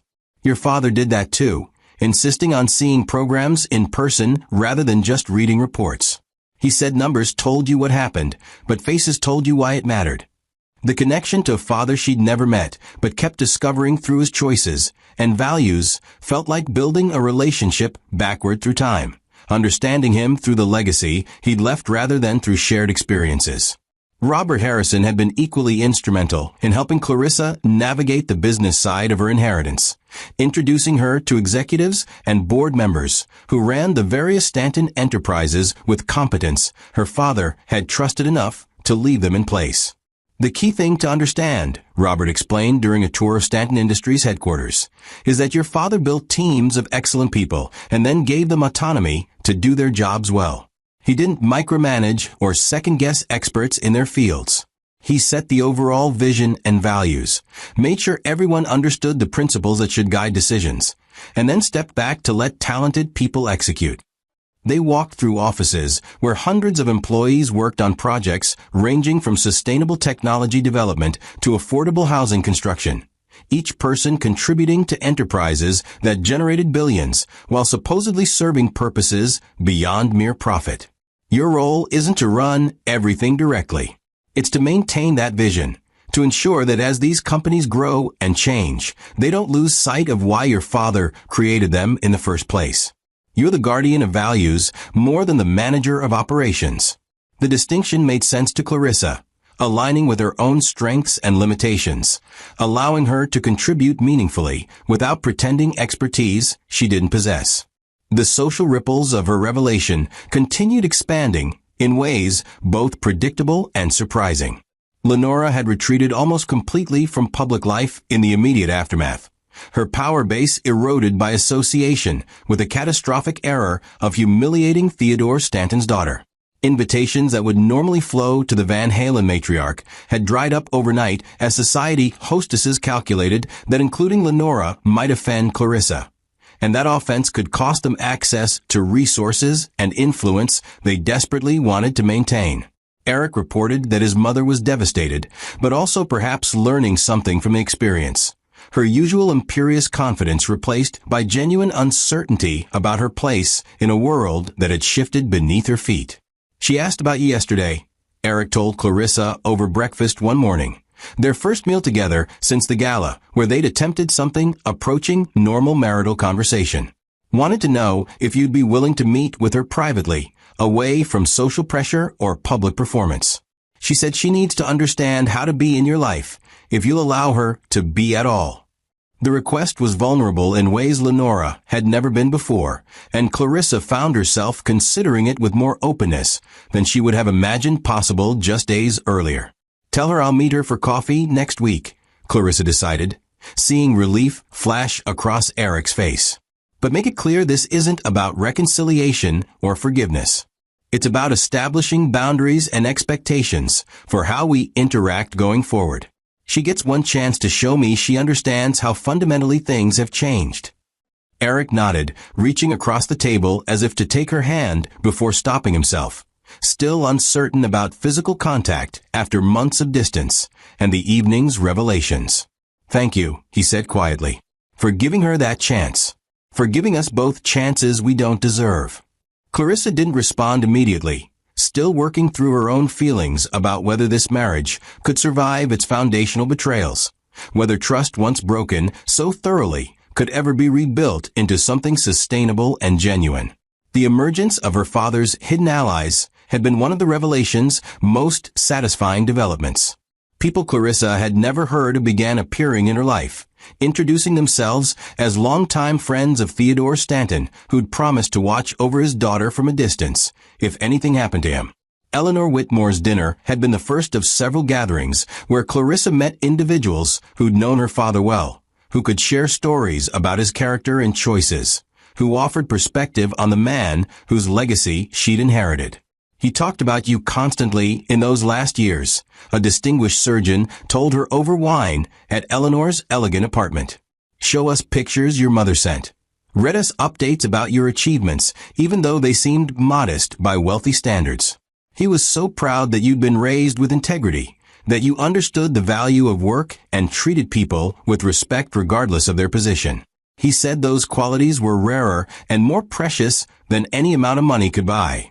The stories accumulated into a portrait of a man who'd loved deeply and lost tragically, who'd honored his lover's wish to raise their daughter away from wealth's complications, even though it cost him the relationship he wanted most. Patricia Moreland from the Stanton Foundation had proven particularly valuable, her sharp intelligence and deep knowledge of her father's philanthropic vision making her an ideal guide through the complex landscape of charitable work.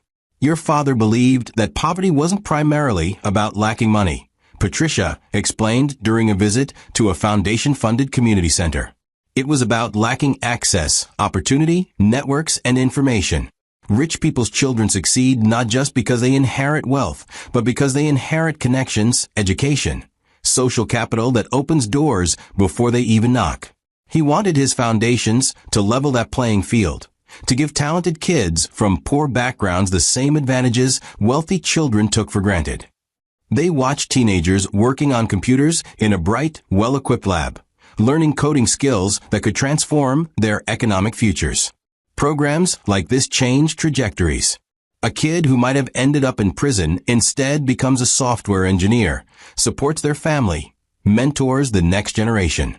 That ripple effect is what your father was after. Sustainable change rather than temporary relief. Clarissa felt her commitment to this work deepening with each site visit, each story about lives transformed, each recognition that her inheritance wasn't just wealth, but responsibility to use that wealth strategically and well. The Van Halen mansion itself had become strange territory, rooms that had witnessed her humiliation now serving as backdrop for her transformation. Staff who'd followed Lenora's lead in dismissing Clarissa now treated her with careful respect that mixed genuine adjustment with transparent self-preservation. She'd kept most of them on, understanding that their earlier behavior reflected the household's power dynamics rather than personal cruelty. But she'd also made clear that how they treated people going forward would determine their continued employment. Everyone gets one fresh start, she told them during a staff meeting. Eric had been shocked she called. I'm not interested in punishing you for following orders or reading social cues about how I should be treated. But going forward, I expect every person in this house to be treated with dignity regardless of their position or perceived importance. If you can do that, we'll get along fine. If you can't, you should start looking for other positions now. The directness of her approach had been refreshing, clearing air that had been thick with anxiety and uncertainty, establishing new norms that reflected her values rather than Lenora's hierarchical obsessions. Eric was struggling to find his place in this transformed landscape. His earlier confidence revealed as largely performance backed by his mother's authority and family money that now seemed insignificant compared to Clarissa's inheritance. I don't know how to be your husband anymore, he admitted one evening as they stood together on the balcony outside their bedroom, the city glittering below them with lights that represented millions of lives, problems, possibilities. Everything I thought I brought to this marriage, status and connections and financial security, you don't need any of it. And the things you do need, emotional support and genuine partnership and someone who'll defend you regardless of social cost, I failed to provide when it mattered. His honesty was painful but necessary, the kind of truth-telling their marriage had lacked from its beginning. So figure out who you are when you're not performing status, Clarissa replied, her voice gentle but firm. Find what you actually value, what you want to contribute to the world, beyond managing inherited wealth and attending the right parties. I can't tell you how to be my husband. You have to discover that yourself, and I have to see if the man you discover is someone I can build a life with. The challenge was daunting, but Eric was facing it with more genuine effort than she'd seen from him before, and she found herself cautiously hopeful that maybe, possibly, they could forge something real from the wreckage of what they'd started with. What would you do if your partner finally stepped up after failing you when it mattered most? Would you trust their transformation, or would you always wonder when they might fail you again? 3 months after the Christmas Eve revelation, Clarissa stood in the Stanton Foundation boardroom overlooking Manhattan. The city spread beneath her like a living map of possibility and responsibility. Every light representing lives her decisions would touch in ways both immediate and rippling outward through generations. The room behind her hummed with quiet conversation as board members gathered for the quarterly meeting. Her first time chairing the assembly that guided billions in charitable resources toward problems her father had spent decades identifying and addressing. Margaretchen was reviewing final agenda items, Patricia Morland was organizing presentation materials, and Robert Harrison stood near the window offering quiet encouragement with his presence alone. These people who'd known Theodore Stanton becoming the family she'd never had. The connection to a father she understood better with each passing day through the legacy he'd built and the values he'd embedded in everything he touched. The transformation from dismissed wife to acknowledged heiress had been swift in calendar terms, but felt like a lifetime compressed into weeks. Every day bringing new responsibilities and revelations. Every decision teaching her something about power and its proper use. Every interaction revealing character in herself and others that might have remained hidden if circumstances hadn't forced such dramatic exposure. She'd learned that her father's empire was built on careful attention to detail, strategic patience, and genuine concern for human dignity that wasn't performance but conviction. Principles that resonated deeply with everything her mother had taught her during those modest years when they'd had little money but enormous reserves of integrity and love. The meeting began with routine business, budget reviews, and program updates that Clarissa followed with attention that surprised board members accustomed to wealthy heirs treating foundation work as vanity project rather than serious responsibility. She asked sharp questions that revealed she'd done her homework, challenged assumptions when proposals seemed more focused on appearing charitable than actually solving problems, and demonstrated the kind of engaged leadership her father had been known for before his death left these enterprises searching for direction they'd finally found in his daughter. The education initiative in Detroit is showing remarkable results, Patricia reported, pulling up slides that showed graduation rates climbing and college admissions increasing in neighborhoods where both had been abysmal just 3 years earlier. We're seeing exactly the kind of trajectory change your father hoped for when he funded this program. Kids who were expected to drop out are instead becoming the first in their families to attend university. Clarissa studied the data carefully, seeing beyond numbers to the individual lives represented, the futures transformed by resources applied strategically rather than scattered without purpose. "What's the sustainability plan?" she asked, knowing her father would have insisted programs prove they could maintain impact beyond initial funding bursts. "Can these schools continue the work if our foundation support decreases over time?" Patricia nodded with approval at the question. "We're building local leadership and establishing funding partnerships with businesses that benefit from a better educated workforce. In 5 years, they should be largely self-sustaining. That's always been the goal."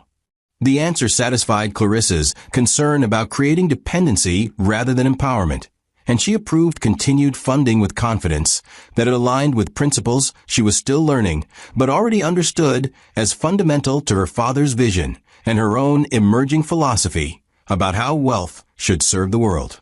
The meeting continued through various initiatives and decisions, each one representing choices that would affect thousands of lives, and Clarissa felt the weight of that responsibility not as burden but as purpose, the kind of meaningful work her mother had always told her mattered more than money or status.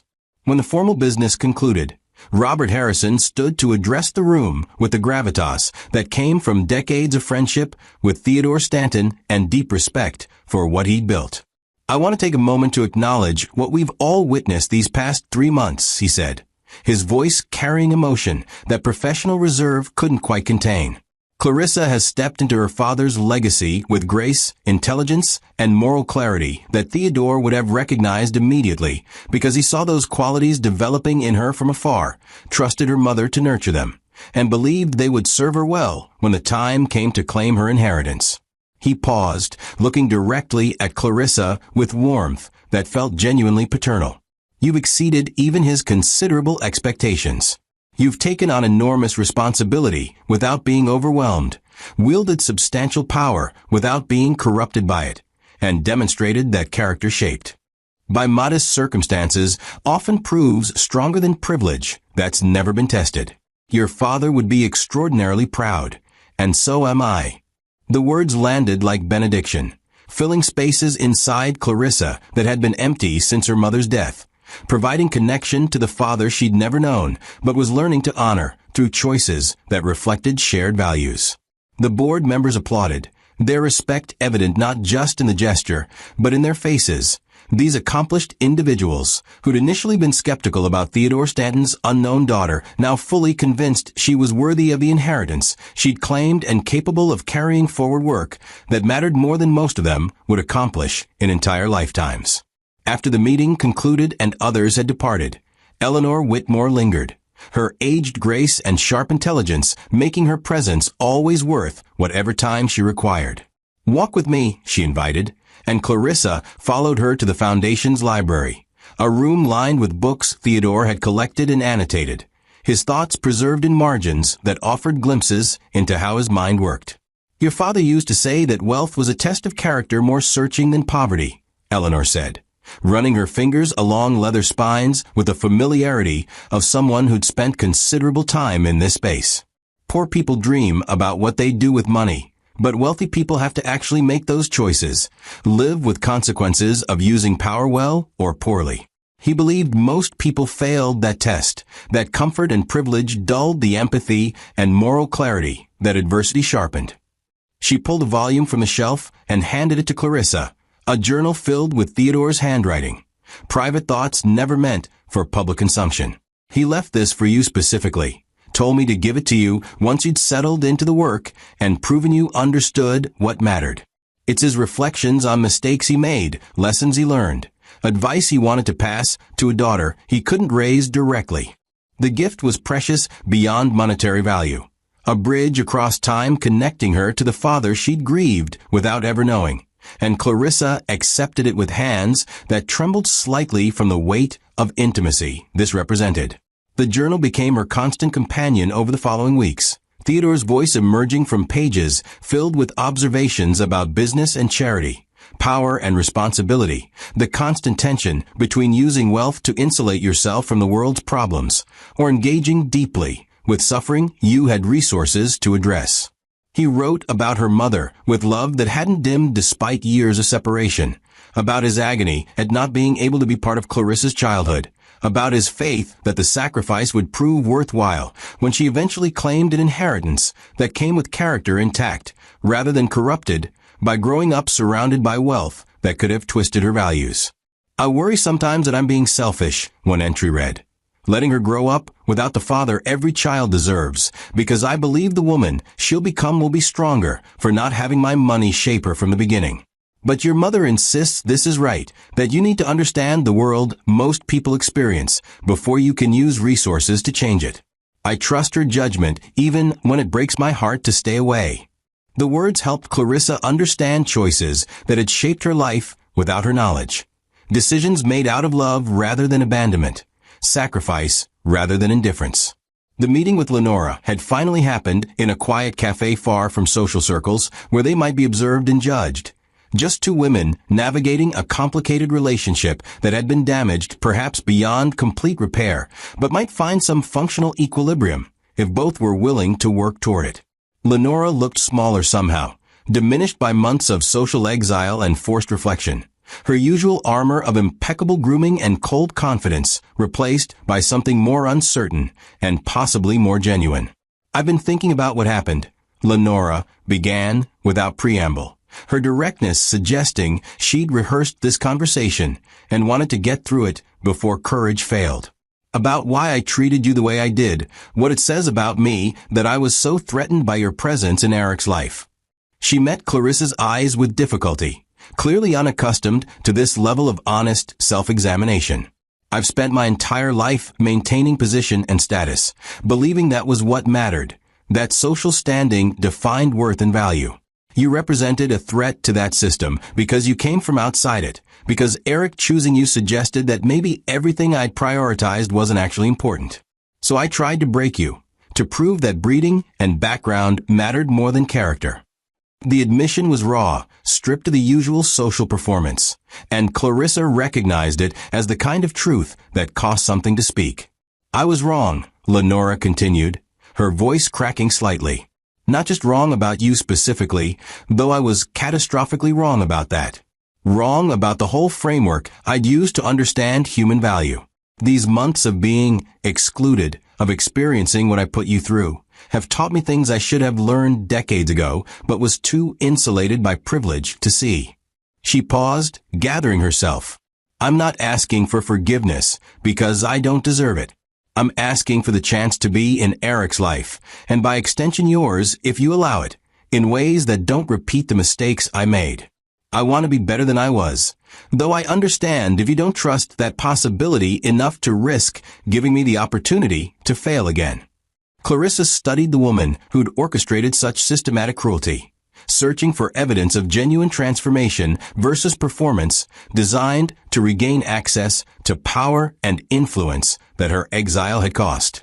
What she saw was complicated, mixing legitimate remorse with self-interest in ways that probably reflected most human motivation, the messy reality of people who were capable of both cruelty and growth, whose worst moments didn't necessarily define their entire character, if they were willing to learn from consequences and change. "I'll give you a chance," Clarissa said finally, watching relief flood Lenora's face. "But understand clearly that this is conditional on behavior, not promises. You're welcome at family dinners and holiday gatherings. You can rebuild your relationship with Eric under my observation. But the first time you dismiss someone for their background, the first comment that suggests you value people based on their social position rather than their character, you're done. No second chances beyond this one. No appeals or negotiations. You get to be part of our lives only as long as your actions match the transformation you're claiming." The terms were clear and non-negotiable.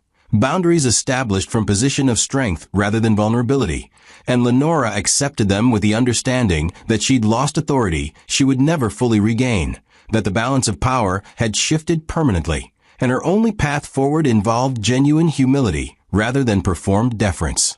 Eric's transformation had been slower, but perhaps more substantial. The dismantling of assumed privilege and examination of values he'd never questioned, requiring months of uncomfortable self-reflection and behavioral changes that didn't come naturally to someone raised in comfort and insulation.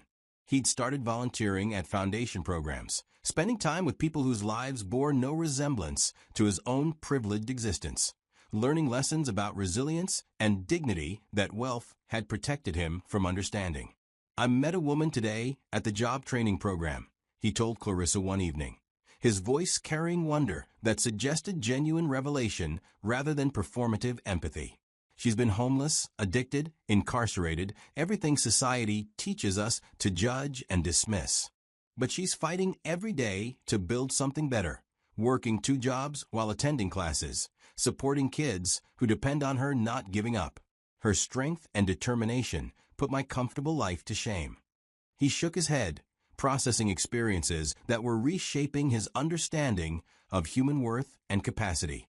"I've been so focused on surface things, status and appearance, and what people think, that I missed everything that actually matters. You tried to show me that, and I couldn't see it until consequences forced me to look." The growth was real if incomplete. Eric becoming someone Clarissa could imagine building genuine partnership with if they both continued working toward it, though she remained cautious about trusting transformation that circumstances had forced rather than character had chosen independently. Vanessa had disappeared from their lives completely, her banishment absolute and apparently accepted without protest. Clarissa heard through social channels that she'd left New York entirely, relocating to Paris, where Theodore Stanton's name carried less weight and her past mistakes might not define her completely. The news brought neither satisfaction nor regret, just recognition that some situations couldn't be fixed or forgiven, that boundaries sometimes required complete separation rather than a managed relationship. As spring arrived and snow melted to reveal the city beneath, Clarissa stood once again in the Van Halen Mansion's Grand Hall, where she'd endured such systematic humiliation months earlier. But now the space felt entirely different, transformed not by physical changes, but by a shift in authority and purpose that redefined every corner. She was hosting a reception for Foundation grant recipients, filling these gilded rooms with people who'd been lifted by programs Theodore had funded and she now guided. Their stories of transformation and perseverance far more valuable than any display of inherited wealth or social position. Children from Detroit who'd overcome poverty to earn scholarships played near the fireplace, where Lenora had once held court dispensing judgment. Formerly incarcerated individuals who'd rebuilt their lives through job training programs conversed with board members about challenges and solutions with expertise earned through lived experience rather than academic study. And threading through it all was recognition that this mansion now served purposes beyond displaying privilege, that rooms which had witnessed cruelty were being redeemed through hospitality that valued human dignity regardless of circumstances. Eric stood beside her, present and supportive in ways he'd failed to be during those dark months, his hand resting gently on her back in a gesture that claimed her publicly as his wife and his priority. Lenora circulated carefully, speaking with guests with respect that seemed genuine if still developing, working to prove she understood how completely her worldview needed to change. And Clarissa felt her mother's presence like warmth surrounding her. That gentle woman who taught patience and integrity during modest years, preparing her daughter for exactly this moment. This opportunity to wield power with grace and use wealth to lift others rather than pressing them down. The gold necklace rested against her collarbone, connecting her to the father who'd loved from a distance and trusted her mother's wisdom about how to raise a daughter who would someday inherit everything while remaining uncorrupted by everything. Snow had fallen that Christmas Eve, covering Manhattan in white silence, while inside a woman was broken down by people who thought they knew her worth. But snow always melted eventually, revealing ground beneath that proved more fertile than anyone had imagined, ready for seeds that would grow into something extraordinary. Some truths didn't explode with immediate drama. They waited patiently, gathering strength in silence, preparing for the moment when revelation would reshape everything. Clarissa had endured humiliation that should have destroyed her, but instead had refined her, had suffered betrayals that could have made her bitter, but had made her wise, had discovered power she could have used for vengeance, but chose to wield with strategic mercy that proved more impressive than any revenge. She was Theodore Stanton's daughter, inheritor of wealth beyond measure and responsibility to match.